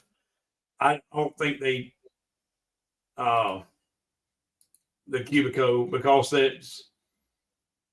it don't do V-carving. It doesn't have 3D capability. Well, I mean, not Cubiko can. Yes, yeah, Cubiko can. Millmage can. Yeah, it will. And who you calling a goofball? How you do it? How you doing? And let's see. Did you ever break the hose or attachments? No, I've never had an issue with the vacuum hose or the attachments. The trick is making sure you've got plenty of free travel. Like I said, you don't want anything being put into a bind. And I've got this really, really ridiculously elaborate suspension system that keeps the hose in the right place so that it has plenty of free travel. And it's clothes hangers. I have to take wire clothes hangers and bend them up and suspend it over here and then bend it and have it shaped over here. And then, so now the clothes hanger is, there's no weight on the actual vacuum hose. All of it's being held up by the clothes hangers, and it just free to travel with no resistance at all. That is funny. Couldn't figure out why the baseball kept getting bigger. Then it hit me. All right. So is anybody, they keep saying it's in the preferences. File, preferences, import, export, open preferences folder, load preferences back up. But I don't see anything about editing any preferences. Edit hotkeys. But I don't see anything about editing anything in preferences about any kind of beep. Who and where did anybody see any information about it saying the beeping can be edited in preferences? I think John posted it, and John, yeah, I looked it up online. Okay. And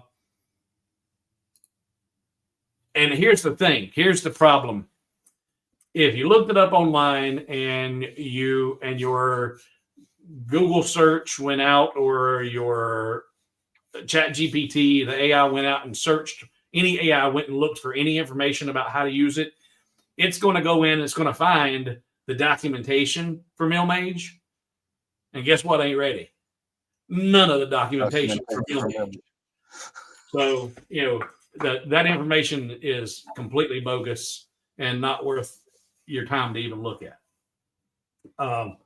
They took And there are so many things about Millmage that is Lightburn repackaged, that they took the online documentation for the support or the use of Millmage and just pretty much copied everything from Lightburn and then relabeled it and then made sure that everything had a placeholder. So when it's time to define what an inlay pocket is, there's a place to put it, but there's no information there, or it's completely benign, useless information. They've got placeholders for all of the info to go into, but there's no info there, not usable info. Chris says, I thought I saw a sound setting when creating a new post prop, but I can't find it again. Yeah, well, I know I will have to go back and watch as I just got home. Carl, I don't know if it's worth watching or not. This was just pointing out all the problems of getting Millmage to work to create this project that should have taken 7 to 10 minutes, and it took an hour and a half. Well, burn, carve, print. I love your attitude and I love your humor, but that doesn't help me when I'm recording. Disconnect the speaker. Yeah, because it's a system sound. I could go in and separate all my audios in OBS and have my system sound separate from my mic sounds and all that, and turn the system sounds off. I just don't feel like I should have to go do all that because it's a totally useless noise that nobody seems to know where it's coming from. And I didn't get it when I was messing with my CNC today. That's kind of the funny thing about it. Yeah, that is weird. All right. Well, I'm gonna finish this. I'm gonna clean it up and put a nice lacquer finish on it. I'm gonna run that through the tabletop CNC and put a nice chamfer corner on it, and just see how well the spalted hackberry turns out. I went up to West Bend Hardwoods with Ed. In fact, now I mentioned Ed. I hadn't seen Ed in the stream, but I haven't seen all these comments. It's hard to keep up with them. And well, because I've been over here, but Ed is having a problem with his Cubiko and Millmage. That now that I'm starting to grasp some of the G code and what it is, how it works, and I can go back now and look at his. But his will frame correctly, do correctly, and then send the job out, and it's supposed to go out and do a 3 millimeter pocket. It'll plunge to 12 millimeters instead of 3. It plunges way excessively deep. And he's had Genmitsu's support look at it. They've looked at all the code, looked at everything, and watched videos. They said that everything is right on the side of the Cubiko. It has to be something going on within the software. So now I'm wondering, if we've talked about it a little bit, Jack, about the possibilities if there was dip switches or whatever. But I think it's more of the move increments are wrong, or there's some funky code getting in there. Did we ever determine where that Z20 was coming from? I don't see it. I got Z 0.5. And why? Because I'm using Gerbil controller too. But that doesn't. Your G code is being generated before anything else is being touched, right? Your G code is generated dependent upon your post processor, and my post processor is Gerbil. You're not using the post processor of Millmage. Well, the post processor in general.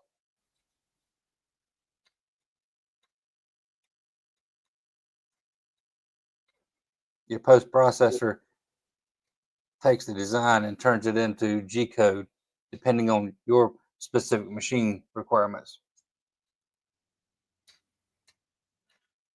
All right. Chris says, I wonder if Cubiko sends Axe back to computer with its Windows. Oh, yeah. not Millmage beeping. Did it sound like a Windows sound or something different from a Windows sound? I couldn't really. We could hear it, but I couldn't really tell what it was, what the sound was. I mean, it could be a Windows sound, but it's not one that I recognize as a regular. It's not something I've heard before. But it is just a beep boop, beep boop, beep boop, beep boop. Chris says, yeah, it's in device settings from Home Z. So what are you talking about? You talking about the Z20? It's in the device settings from Home Z. Is that something that's editable? Can I edit that somewhere to make sure that that doesn't happen?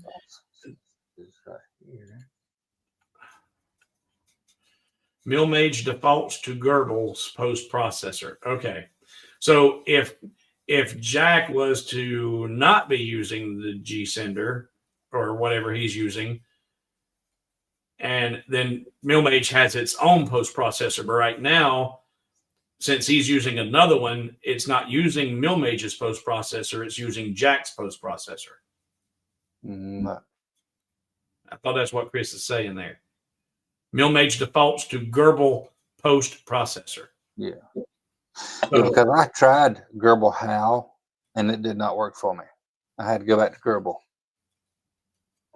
Because I've got the long mill with the super longboard and it's supposed to support Goebbels HAL. And Millmage is supposed to support Goebbels HAL, but I couldn't get it to work. I had to go back to Goebbels to get it to work. All right, Chris is saying it is editable, but he can't see where the 20's coming from. Yeah. Well, I don't have 20 input anywhere. And Chris was able to replicate the problem and get the same Z20, and he doesn't even have it hooked up to any CNC. Yeah. Well, this computer I'm on right here is not connected to a CNC. And let's see. Share.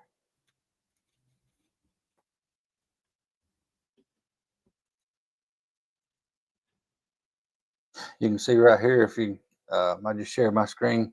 This is the G code that this instance of Millmage just produced. Yeah. This is not connected, and I got G0 Z 0.5. Yeah, but that's not where I'm getting it. No. See, go up 4 lines. You've got right there that says 0.5, don't it? Yeah. See, mine says G020 right there. Yeah, right. And there's where it's because down there, the first one you pointed to, that is where the setup in the project comes from. But that 20 that I'm getting is before the project information.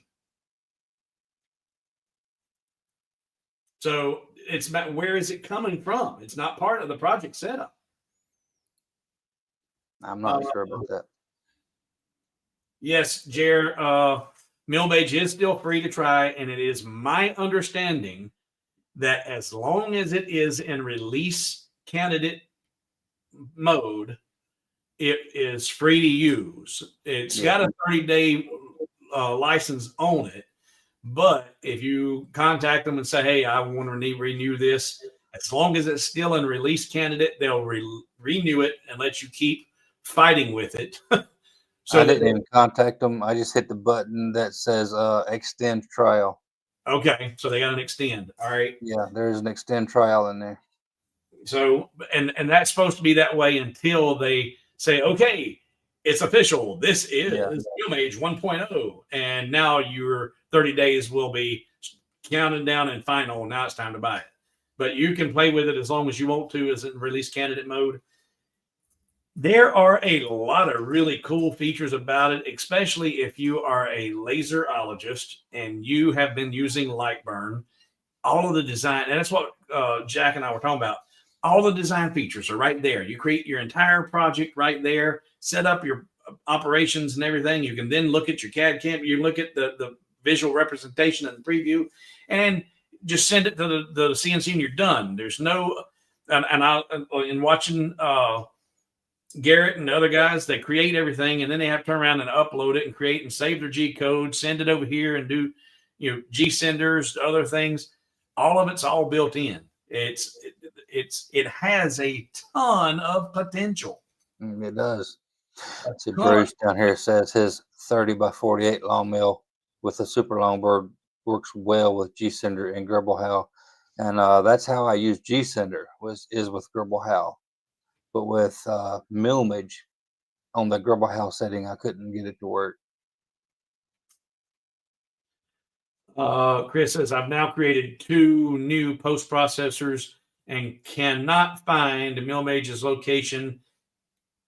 It is putting them. All right. So there's a ghost in the machine. There's a ghost. It's hallucinating. There's a ghost in the machine. And this, boys and girls, is what I do find, especially in a situation like this where they're trying to help them develop some new software. And this is why they put this stuff out there, to find the problems, find the bugs. I'm not hollering or fussing about anything. We found an issue. Now we know to go look for it and correct it and get it resolved.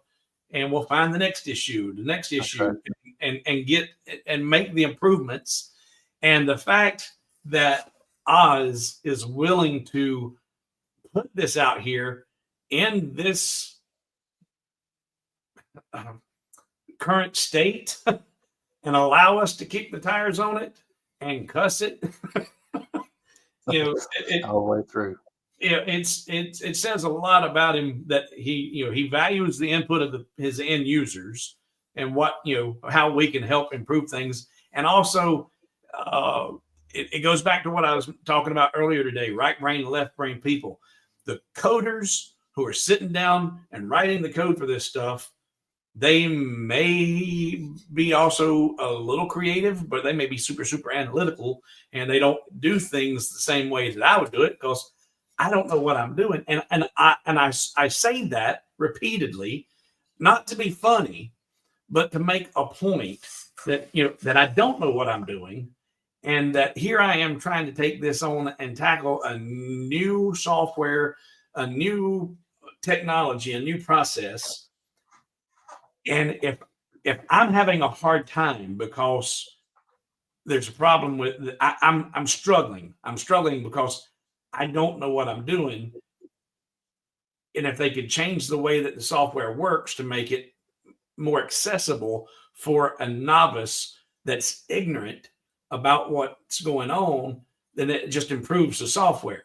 So my ignorance about the technology, the techniques, can help point out things that are potentially areas for improvement to make it easier, a more user-friendly interface. So there's value in getting feedback from numbnuts and value from getting feedback from Jack and from Chris. All right. Chris says he'll do a search later, find out what. Jared's asking, what was your settings in material size? Was there maybe something in there for the Z?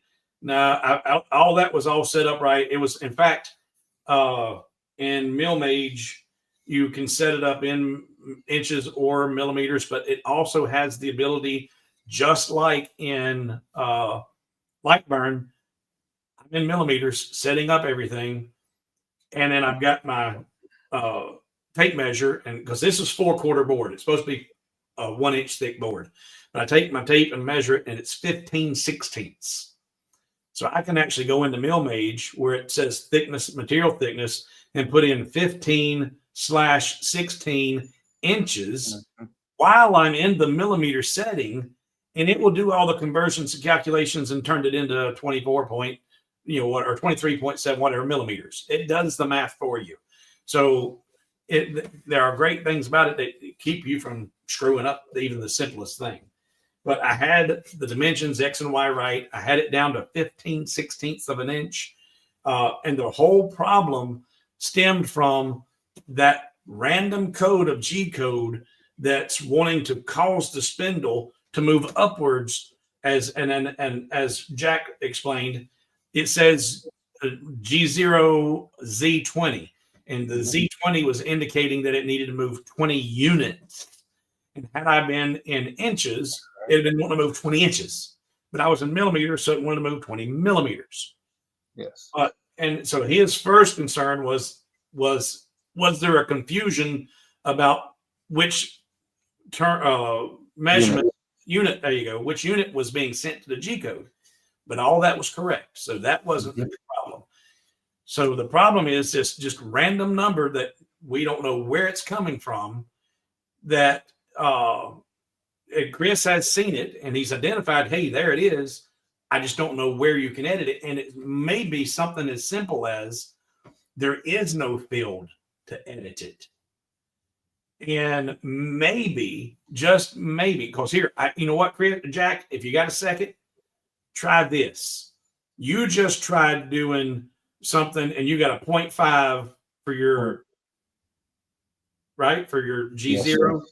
Yes. Put in there 150 mil on the X and well, you know what? I got it right here. I'm gonna give you the exact measurements because I got an idea. I'm going back to my material stock. Yeah, go to your stock dimensions. Okay. And on the X, put in 125.43 millimeters. 125.43.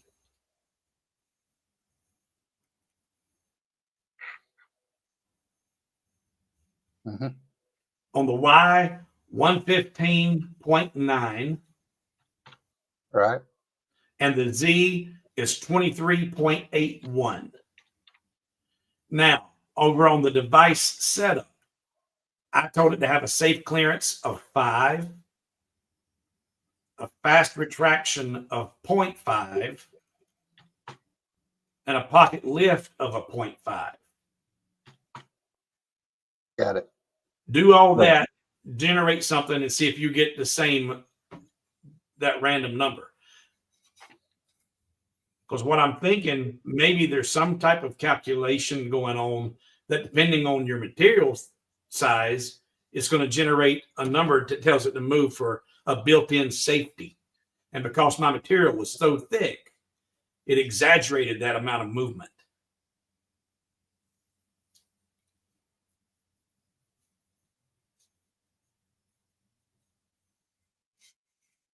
G54, G0, Z 0.1969. So it's something different, and you're in millimeters, not inches. Right. Huh. 0.1969 on the Z. So it's still different than your 0.5 you had a second ago. So I am right. Something about those measurements is what's calculating to create that random Z height. And I'll bet you that some engineer, some coder somewhere built in a random safety feature to give it an extra lift to make sure you didn't ram your bit into something, and it didn't get put in here as an editable field, as just an overlook or an omission, or it's built in as a built-in safety to keep you from screwing up something and they don't want you to edit it. Either way, it needs to be addressed. And it reverted me to, that's the same, because it reverted me to G20, not G21. So it put me to imperial, not metric.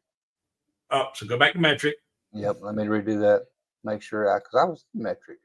If you fool around, we're going to fire you. I'm still in metric. I don't know why it converted me to imperial, because my units are still set to metric.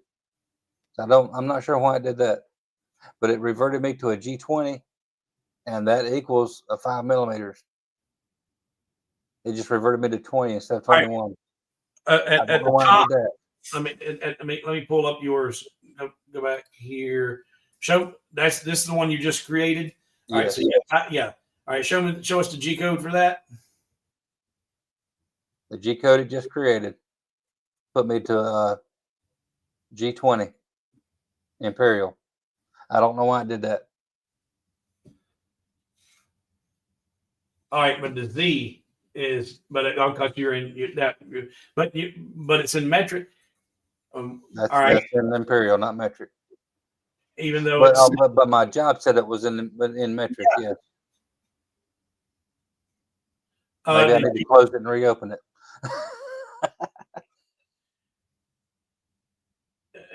I'm telling you. You know what? And again, I'm not pointing out flaws to be critical. I'm not trying to tear down anything. Not trying to tear it down. We're trying to build it up because I really, really, really want this to succeed. I really do. Yeah. I'm not trying to tear Millmage down. I'm just trying to point out, hey, this is where and I feel like this is why he put it out there for us to do this, but maybe he doesn't want necessarily a 2-hour live stream about the flaws of Millmage. But it's the collaboration and back and forth that how you find the problems, because I don't know what I'm doing. And now with Chris contributing, you contributing, and we're able to start figuring out, okay, yeah, it's coming from Millmage. We don't know where, we don't know why. And why am I getting one result? Chris got something, and you've got something totally different. And now yours is flipping from metric to imperial all by itself when you don't know why. All right. So let's see what we've missed here. What was your settings? Nope, I got that. Evolution is so slow. Yep. Evolution is so slow, except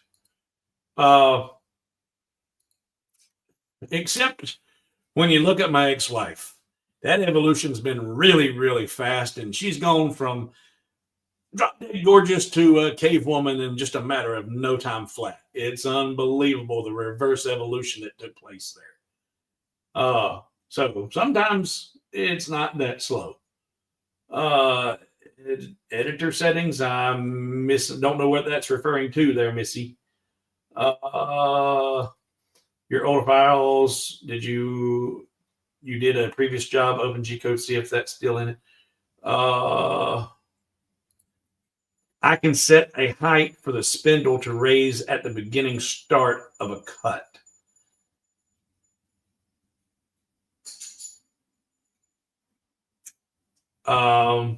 Yeah, and see the problem, this is happening before it gets any information to do anything. The actual G-code to engage the spindle is below this Z20 command. It's like it happens before the code actually arrives. It's a preemptive movement. It's not part of the job. It's not part of the programming or the material. The way that I interpret how that G codes come in there, it almost looks like it's just what I said. It's a preemptive move. It's like, okay, before we do anything, let's get this up and out of the way of everything. And now we'll engage the G code. And the G code's supposed to be here and at 5 and not at 20. And because I had no room, because I'm dealing with a teeny tiny toy, it was crashing. Right. So I don't think it's anything that's in the settings. I think it's a built-in feature in Millmage that's not editable, and it should be. Oh well, let's see.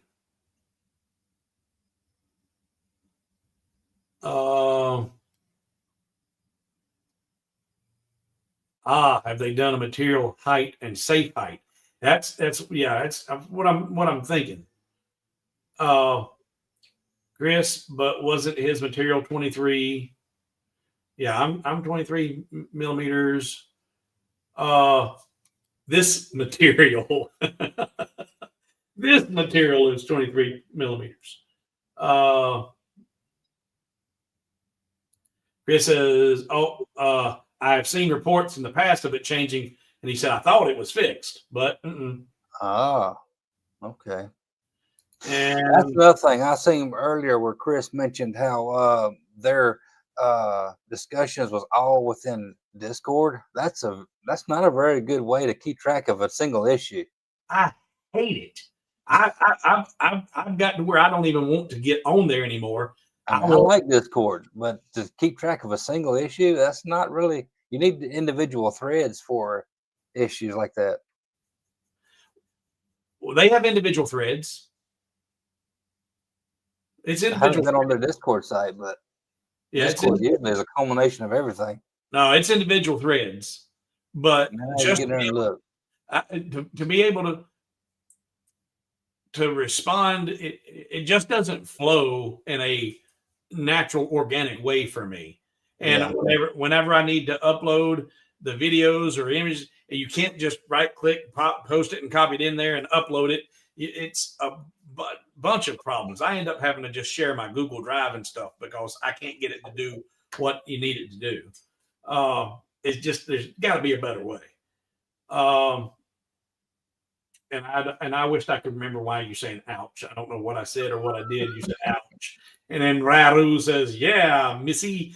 And I said Missy for Melissa for short. I don't know if that's a good thing, Melissa, or a bad thing. Toggle function. Search for a setting named end of program, indicator, buzzer, alarm, and toggle its value from 0 off to on. Toggle. Where is that? Where are you talking about? Sounds interesting, but where is this? Search for a setting. Setting where?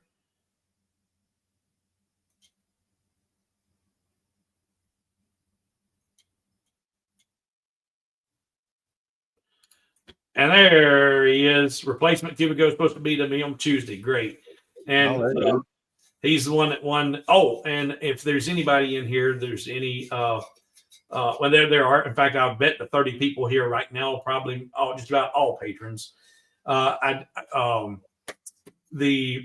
second Cubiko I give away, the first name I drove was David Schuster, and I finally got in touch with him today, and he does not want the Cubiko because he doesn't have. No, rephrase that. He wants it. He doesn't have room for it. So he said instead of it getting there and it being a dust collector, he opted to take the free gold patron sponsorship for a year. And I'm doing another drawing for another winner for the Cubiko. I tried to do it this afternoon, but didn't have time.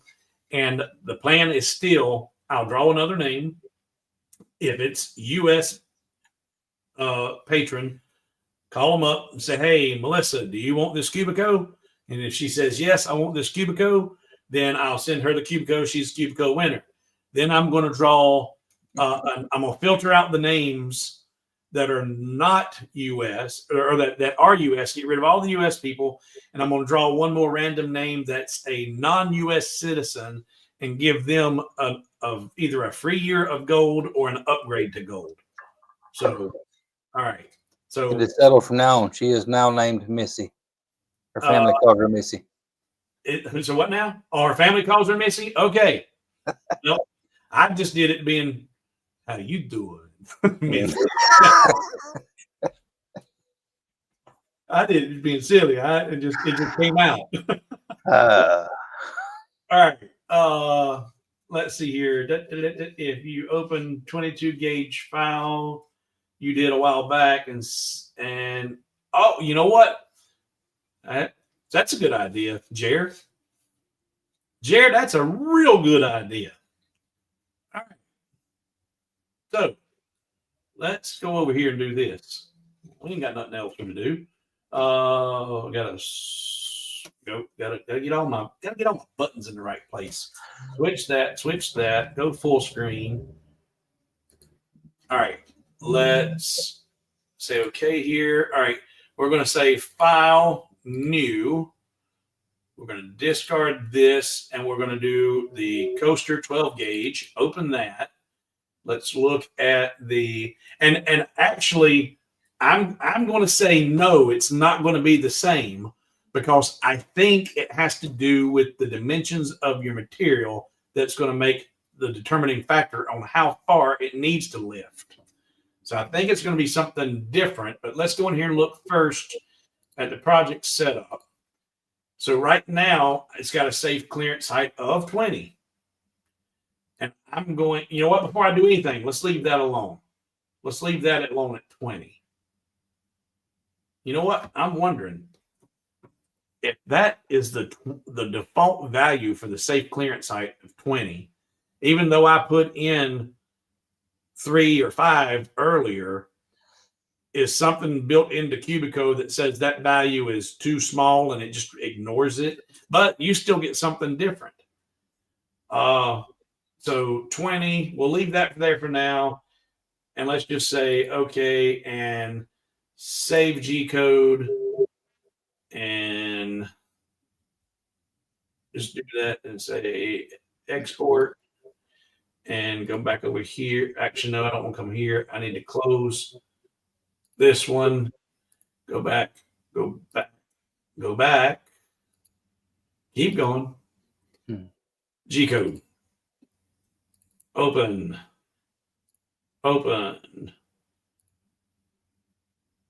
Nope, there it is. Same thing, Z20. All right, but wait a minute. That's because that safe clearance on that project was Z20. So let's close this and go back to Millmage. Come back over here to this one. Go to project setup and let's change this safe clearance height to 5 and say okay. I'm going to go back and make sure that actually took that, and it did. Now it says 5 and say okay. Save G code, export. Go back and look at that. That should be it. I'm going to go back and make sure we open up the from the beginning G code. There we go. Open. And does it say 5 or nope? Still says Z20. But down here is the Z5 that I just changed it to. That's Z5. Huh. There's the safety clearance I just changed. But this still says Z20. Yeah, that initial movement has not changed. And I think that's what's going to crash. That's what crashes it. Yeah, Jer, it's down here in the bottom, but this is not what crashes it. This right here is what crashes it. And that is not editable anywhere. And that word bothers me, editable. Sounds like something I need to go eat. It's edible. No, it's not edible. It's editable. So close that, come back to us, me, you. So maybe close Millmage between save and checking G code, and that might could do something. But it's interesting how Jack, Chris was able to get the Z20. Jack cannot get Z20. I cannot get it. But he did get the error where it switched from metric to imperial all by itself for no good reason. I've been working on 2 different computers and I could not get the Z20. So, and now, but are both of your computers, neither one of your computers are Windows? Both of these computers are Windows. Oh, so it's not even my main computer that I run upstairs is Linux, but these 2 computers I run down here for the CNC are both Windows. Let's see here. Let's see. Actually, look a couple comments up. Chris's comment. On the job control tab, there is an option requires control mode before send start. I wonder if that has something to do with our problem. What you talking about, Willis? If you go to file, you go to job control tab. Oh, job control tab. Oh, wait a minute. No, it does not. And I have not paid any attention to that. Requires control mode before start and send. The control mode changes your app because that control mode is something that Ed was using And when I went to Ed's shop, Ed lives about as far from me as you do, Jack, but in the other direction. And I went to his place and was trying to help him get something worked out on his Cubiko. And I said, his Millmage didn't look anything like my Millmage. And I'm like, what in the world? I've not seen. He had that turned on. And that we are speaking of is this button right down here in the job control. It says require job control mode before start and send. If you turn that on and you hit right now, in fact, when I turn this off, see, I've got a start button. If I turn it on, I don't have a start button. I have a process button. And if I hit process, it goes in and creates all of this code. That's why mine is. Mine was turned on. Huh? Mine was turned on. That's why mine is. All right. Turn yours off and see what happens. See if you get a Z20. Redo this. I've got a Z20 up here. Save, export, overwrite.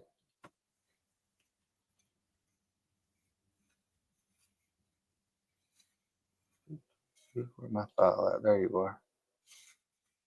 Notepad, just once. I set it up in metric. Yeah. It exported it in imperial, but I'm still 0.1969, which is 5 mil. Well, and you can look here on this screen. It does, and this is actually kind of cool now that I know what I'm looking at. It shows you all the G code that it's going to be sending out. Well, without having to save it to Notepad, I can still see everything, and there it is up here at the top before the job, because all this up here is information. And then this is, a command to go do Z20. And then you get your start, stop spindle, start change tool. These are actions. These are your actions in G code. I don't know why. What is the blue indicating? Any idea? Wow, these are blue. These are red. Like these are definitely actions of what it's going to be doing. But these are something totally different. But there it is, G0 Z20. So turning on the control mode doesn't make any difference. Let's see, go back here. And so let's see where that goes. So we got that. So that didn't work. What did he say? Got that. It's editable in Notepad, but then you have to send G code to Cubiko. Yeah.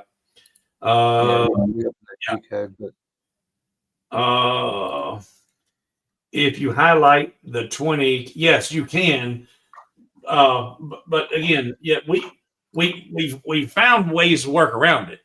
We found ways to work around it by just zeroing to the work table instead of the top of the material. We found ways to work around. We can go in and download the G code, edit the G code, and then resend it into. We're not looking for workarounds. We're looking for why it's doing it. Where is it doing it? Is it editable? Can we edit it, or does it need to be removed? Is it, we're finding the bugs, and here we go.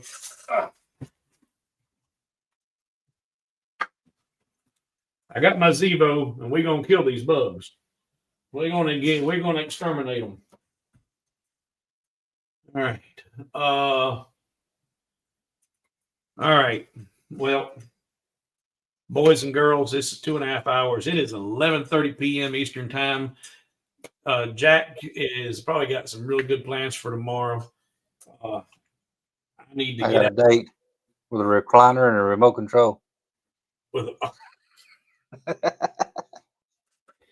Well, is she attractive? The recliner, or is it ugly as sin and broken in? Ugly as sin and broken. I ain't said that. When you set your machine up, did you just use the Gerbil?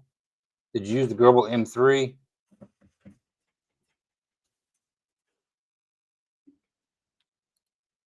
See my screen on the share screen on the device setup. I'm not looking at your screen. I'm waiting for you to look at my screen. No. And comfy. And comfy. Let's see here. Let me go back to yours. Get your head out of the gutter, fool.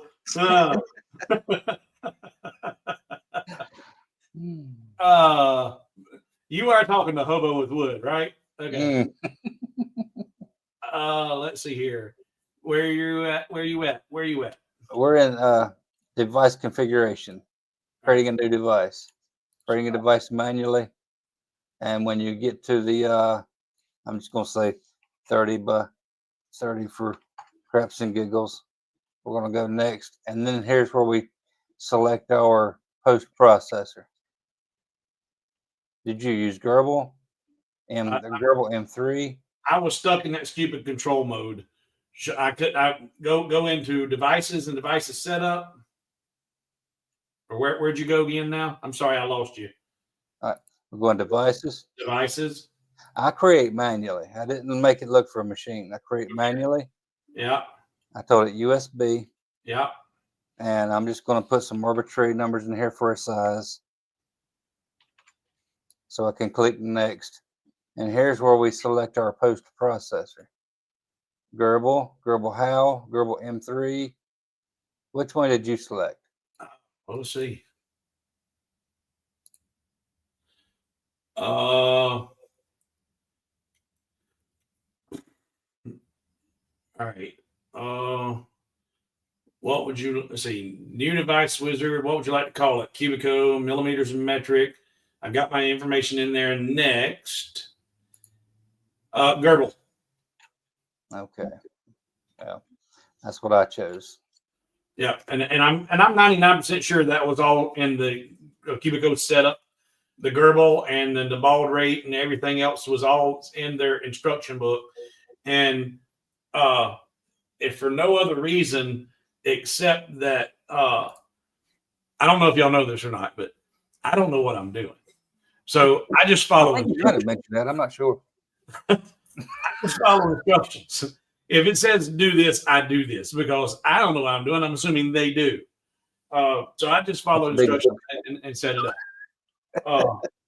And the problem with that is I followed instructions on installing my dust shoe, and I lost one of my favorite pair of pants and a really good office chair because I whenever it flew across the room, locked everything up, and made all kind of racket because it didn't have in the instructions to trim the brushes and the bristles.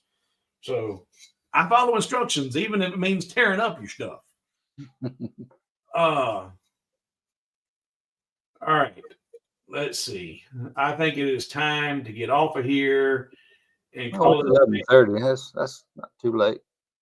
Yeah. Let's see. Well, this group enjoys you, Missy. Yes. Sense of humor. Good group for sure. Yeah. I do believe that the Hobo Nation is probably some of the best, well-mannered, well-natured, good-intended, helpful folks out there in this little world of creativity, because you don't hear a bunch of people shaming nobody or that can be. There's no negativity. There's no room for negativity in this group. It's always, hey, this is how I do it, or this is a better way, or not a better way. This is my way. This is how I do it. How do you do it? And then we share and exchange information. It's like today in the laser stream. I have never used a taper to do one of those decorative stands multi-layer. And that was the most simple and quickest and easy. And I was genius. So like I said, Chris got the gold star. And so it's fun. It's a good exchange of information and ideas. Let's see here. That's what I learned by jumping both feet in. Oh yeah. Don't be scared. Don't be scared. Don't be scared at all. Let's see here.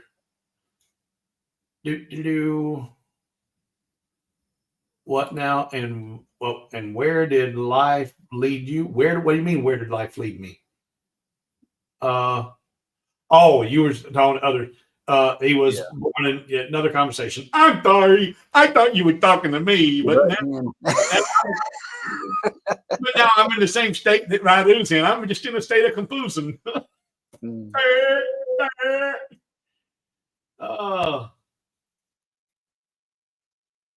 Hobo has so many good things that his head hurts sometimes. All right.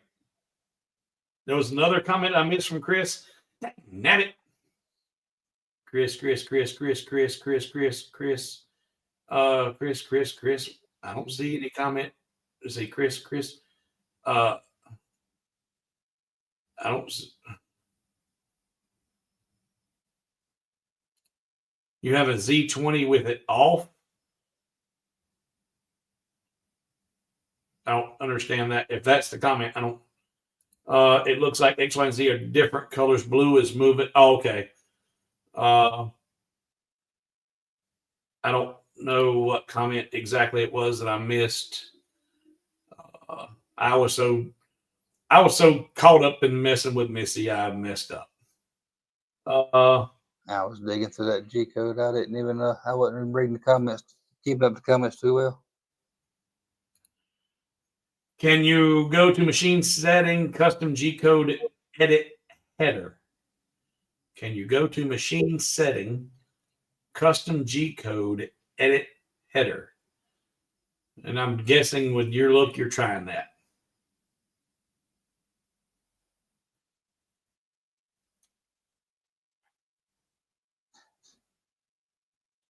You can edit the job header, but I don't know what I'm doing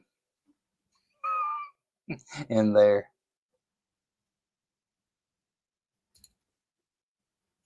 He said in control.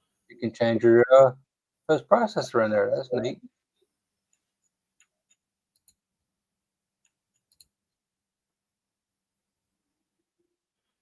In control, look at the fifth line. In control. Oh, in control? What you talking about in control? I know the console. In control. What you talking about, Willis?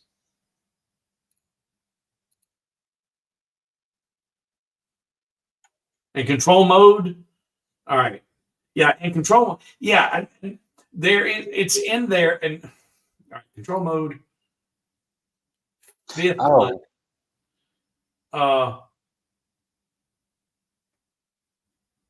1, 2, 3, 4. That and if I think I know what y'all are talking about. In the fourth or fifth line down in control mode, you'll see the Go Z. And in my instance, it's correct. I've got Z5. I'm telling safety height of 5. That is there. But that's not where the crash happens. Y'all aren't picking up what I'm laying down. Go back over here. And turn Chris off. So like here is about the fourth line down. There's the G0Z5. And that is correct for the safety act. But that's not what crashes it. This up here is what's crashing it. And that's G0Z20. There's where the crash is taking place. Because if you remember, whenever I sent the job to the Cubiko, before it turned the spindle on, it goes straight up and then started moving toward position. And if you look at this right here, it's move straight up and then stop spindle, change tool, and then engage the spindle. Then come down to the safety height of Z5 millimeters. Then go to these coordinates. Then change these Z height again. So this happens before anything else does. And that's why I was able to set that down below the surface, tell it to start, because we knew it was going to move before it did anything else. Before any part of the operation was sent to the machine, it gets this random movement that nobody knows where it's coming from. I think he's talking about in the very top, but what I'm seeing, that And, the and, header and portion in the very top, all those are just comments. Those are yeah, coming those are, in and out. those are just acknowledging what it's supposed to be doing. That's, as you said, a comment, and it's saying safe track equals 5, and that's that fourth line in the actual code is Z5. So it's being told to go to Z5, and it acknowledges Z5 and goes there. But before it does, it's got that random 20 movement that nobody knows where it's coming from. The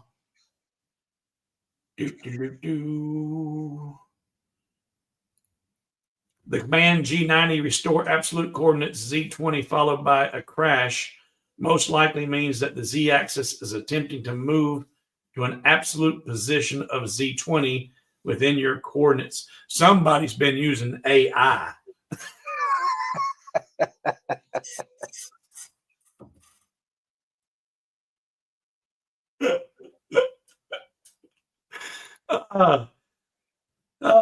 Somebody's been using Chat GPT. I had to scroll across to see the semicolons at start of line. Yeah. Just comments. And Missy, I'm gonna laugh with you. Out of range error or crash. That's exactly right. The reason that I think I know you were looking at AI is that's how I figured out what was going on. I have been struggling with this for the last 3 days trying to get this. I've had this piece of material on the bed for 3 days trying to get this thing to go, and it just crash and crash and crash. And so finally I said, okay. So I asked ChatGPT, what is going on? Why is this doing this? And ChatGPT comes back and says, I don't know. But if you will share the G code with me, I can probably steer you in a couple of different directions to go look. So I did. I uploaded G code to ChatGPT, and it says, okay, this could be a problem. This could be a problem. Go check your units, your measure. Go check, because it had the same suggestion you did, Jack. Make sure that it's not confusing metric for imperial. Make sure that this is that. First. It had all those same suggestions, and then it said, if you see this code, this line, it said, but it didn't even see the code yet. It told me, it said, if you see G0 Z20, then that's why you're having this problem. And I showed it to him, and he said, yep, right there. That's your problem. This is, and so ChatGPT is what educated me on that's much information that I have about G code and why this is doing this. Sabergum says device settings, edit G code, edit job header. Device settings, edit mode, go away. Device settings, device in the devices.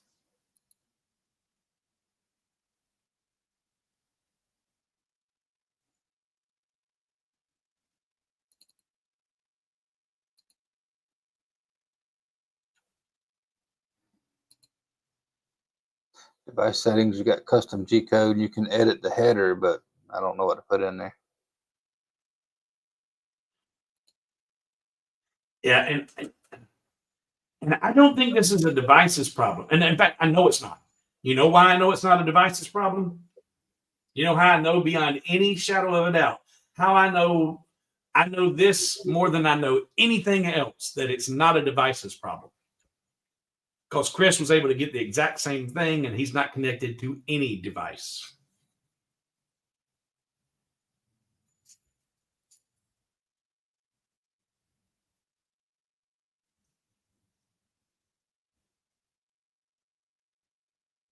And I'll try this, and then I'm gonna get out of here.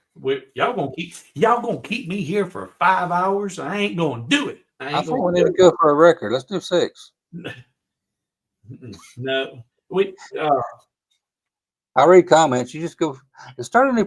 Get you another piece of stock. Let's start a new project. Well, I'm actually going to do where see, Burncroft Print says create a new project, change the safe height clearance to 5 mil, modify a simple job, export G code, and see if there's any difference. See if I still get the Z20. That's going to be a 5, and that's what Jack has been doing, but he's not getting Z20. Right. So I'm going to do another one, and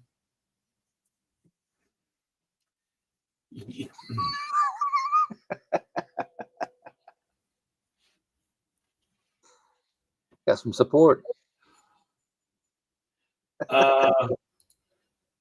So we've worked out that the most likely cause is when switching to absolute coordinate method. What you talking about? I ain't picked no absolute coordinates. I didn't think you had an absolute coordinate selection on here, not Millmage.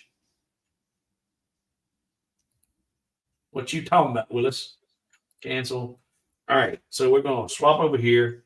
We're going to say File, New. We got a whole new project. We're going to create a new project, and we're going to tell it, we're going to give it our own dimensions here of 120 by 120. Actually, we can't do 120 because it's only 114. So we'll do 80. That will fit within the parameters of this machine, and we'll say 15 and the thickness. Change your safe. And over here. Yep. Yep. So I'm going to tell it I want to have a safe clearance of we'll do 12, and I'm going to change all of this just to make changes. We're leaving it in millimeters, left, front, top. That looks good. All right. Create new project. Yep. Create a new project. Now I'm going to design a 5-layer. No, I'm not. I'm going to draw a circle and be done with it.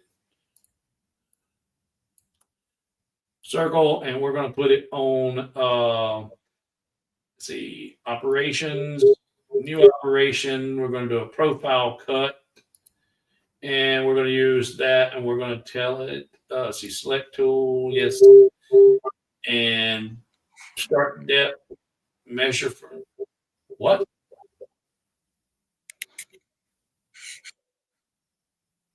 What? That's new. What you got there?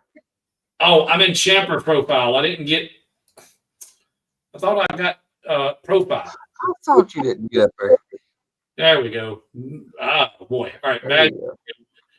Final depth. We'll say 6. We'll do 3 millimeter passes. That's fine. Now, Chris, stop everything you're doing. Get out your pen and paper and get ready to write this down. This needs to be fixed. This is a pet peeve that this makes no sense whatsoever, and it needs to be addressed whenever they do make some changes. Right now, I'm in the profile operations setup. I have come in here. I've selected my tool. I've got my tool in my hand, and I select it. I come down here. I'm starting at 0. Now, I'm using the tab button. I've got my final depth. I'm going to go 6. Tab down here, 3 millimeters per pass. Tab down, and on my ramp angle, hit tab. It jumps over here to my feed rate, my ramp rate, my spindle speed, my plunge. Now I'm down to OK. I hit tab again, and I don't know where it went. Hit tab again, I still don't see it. Now I'm back up to profile. Hit tab again. I was over at output. Now auto use layer, color. Still now select tool again. Hit, and now I'm back to climb. And now I'm finally over here at my side. You know, where do I want to cut?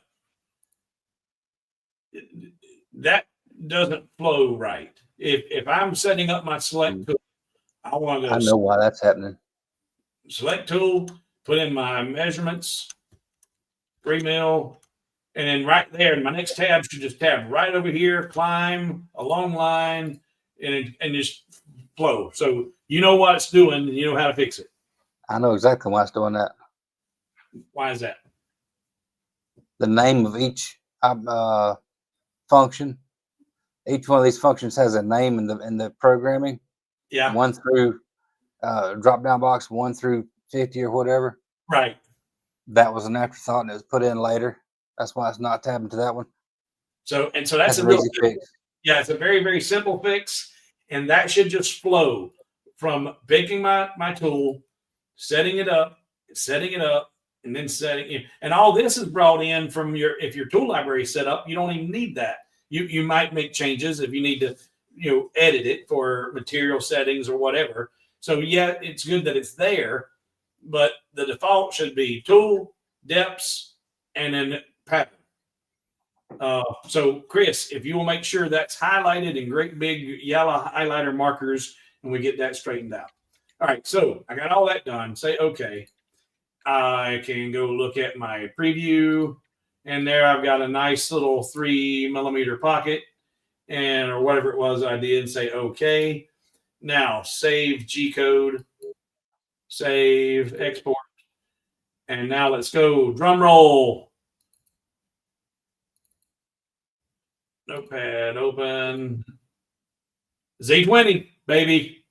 There it is. It's the same thing again. And down there, it's the correct one. Z12. Up here, it's the correct. Save for track 12. I just want to jump to Z20 before it starts the operation. It does that first. Yep. And if I'm using a thin piece of material, it's not an issue. Good. But if you're using a smaller machine, be it the Cubiko, and everybody's coming out with these now, these things are being replicated and duplicated and cloned by every CNC maker out there. So this is a problem. This needs to be corrected. I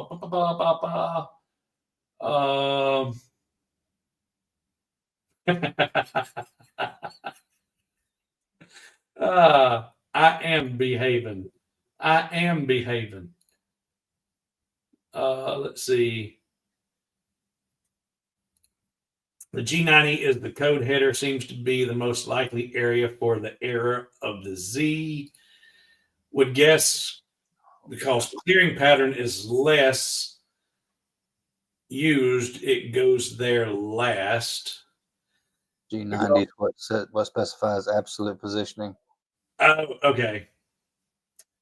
Because the machine lost its true zero home position after the first crash, the commanded Z20 position was likely below the work. No, because it was. That's part of the G code, not post crash. Yeah. The machine drove the tool in the material or the machine. No, because it wasn't driving into the material or the bed.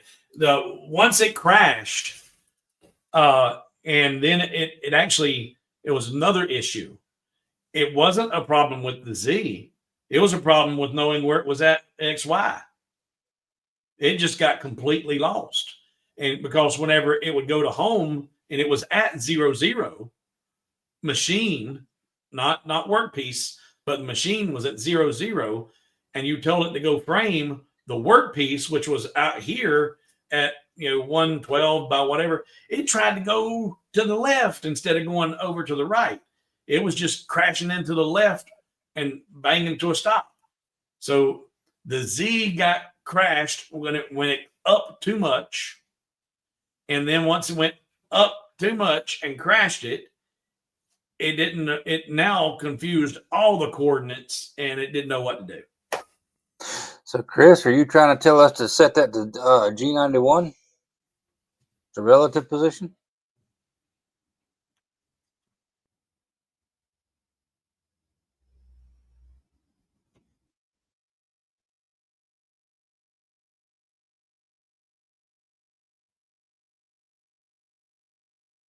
You need you a soundboard over with crickets. Yeah. I don't know what who's that last one was for. The positive Z is up and negative is down because you're setting your Z0 at your surface height. And if you're plunging, you're coming down. That's a negative value. But here it's a positive Z20, so it's going up. He says no. Okay. What if you reflash the new updates because the crash may have screwed everything up in the software? And I before I updated the firmware on this machine, and I've been playing with problems after problems after problems. the other thing that really bothers me is the fact that if Millmage is left open for a little while, like I had it open today, left, went to dinner, come back here, and then it did something completely different that it did just 2.5 hours earlier. I had to shut Millmage down and reopen Millmage. Nothing had been done to it that wasn't done to it prior to me leaving it on for 2.5 hours. But having been left on for 2.5 hours, it fell asleep and got lost. Maybe that's does it have a sleep mode? Is there something in there that lets it? I don't know, but you can't leave it open. You have to shut it down and restart it, or else you'll start having issues. I've seen that multiple times. Oh. And Missy says the machine attempted to move to a position outside of its physical travel limits, triggering an error or a physical collision. That's where the Z20 came in, yeah. Yep.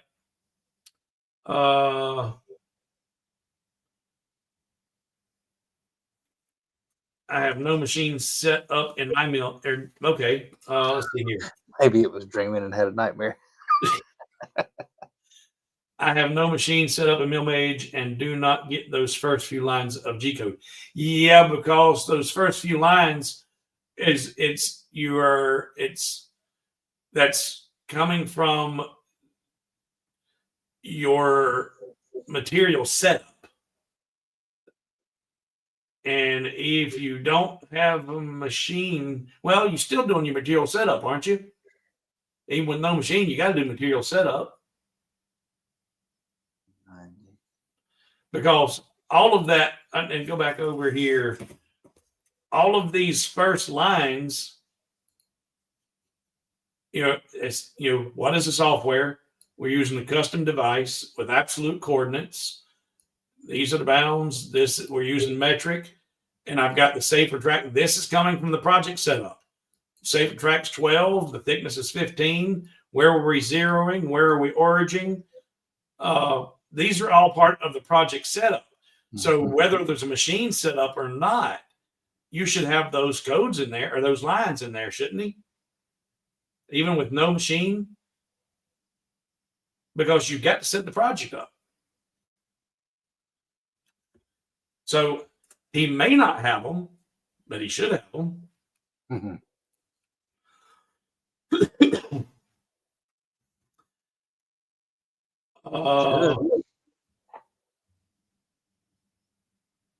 Yeah, Chris says you still need material setup.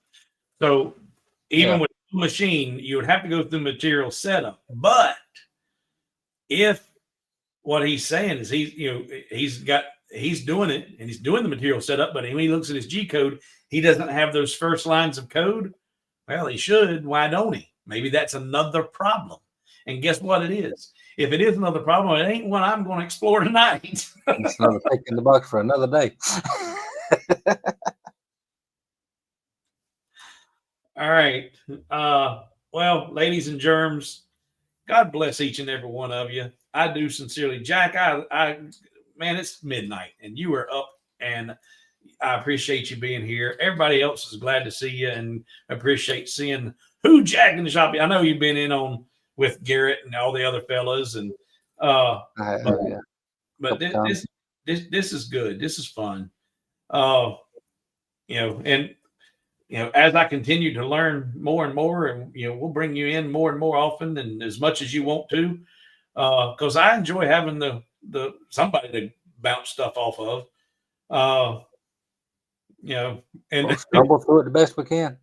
Yeah. Let's see here. What? Oh, let's see. What's everybody saying here? Yes, Jack is cool. Hobo is too. Thank you. Hit that like and before you go, there's 26 of you here. Make sure there's 26 of you. If y'all been here for better part of 2 hours, you better have 26 likes on this thing already. All right, kids. Till next time. Nice, good, fun talk as always. Appreciate all of you. I appreciate you, Melissa, and I do again sincerely appreciate you and your gift, and it is greatly appreciated. Melissa did some very, very nice thing for me this week. So I greatly appreciate each and every one of you. Thank you for hanging out. Jack, again, thank you for coming. Say Thank you good for night. putting up with me. We'll try to tear something up next time. What was it? Say good night, Gracie. Who? Huh? Yeah, you not ever watched that? I don't know about that one. Good night, Gracie. Now, how old are you? I'm 49. Oh yeah, you ain't old enough. Oh, All right. You're not because but it's on now on Antenna TV and a few other different we watch some of the older stuff. George Burns and Gracie Allen. The George Burns Oh show. Lord, I know who you're talking about. Yeah, John got it. George Burns. George, that's whenever they'd end their stream or in their show, they'd be out there to do in front of doing their curtain call thing to everybody. And they'd turn around and look at her and say, all right, say good night, Gracie. And she'd say, good night, Gracie. That is from back in the day. You're telling on yourself, Steve. See, Jack, I'll let you know if I found anything. Okay. I do appreciate it. Yeah. Well, I was an old soul when I was 12 years old. You're not old enough to know this either, but Mike McKay, which was the WBTV weatherman on Channel 3 back in the 70s, after the local news went off, he was able to run over to the other studio and did Those Were the Years. It was a TV show and all he did was played oldies. He did the Alfred Hitchcock Hour. He did George Burns and Gracie Allen. Sometimes it'd be, whatever. And this was in the 70s and 80s, and he was old then. Those were the years. And that was what I used to love to watch on Friday night was Those Were the Years. So I still watch those now. Whenever George Burns, Gracie Allen on, I can't wait to watch them. I can relate to Gracie. All right. So say good night, Gracie. Good night, Gracie.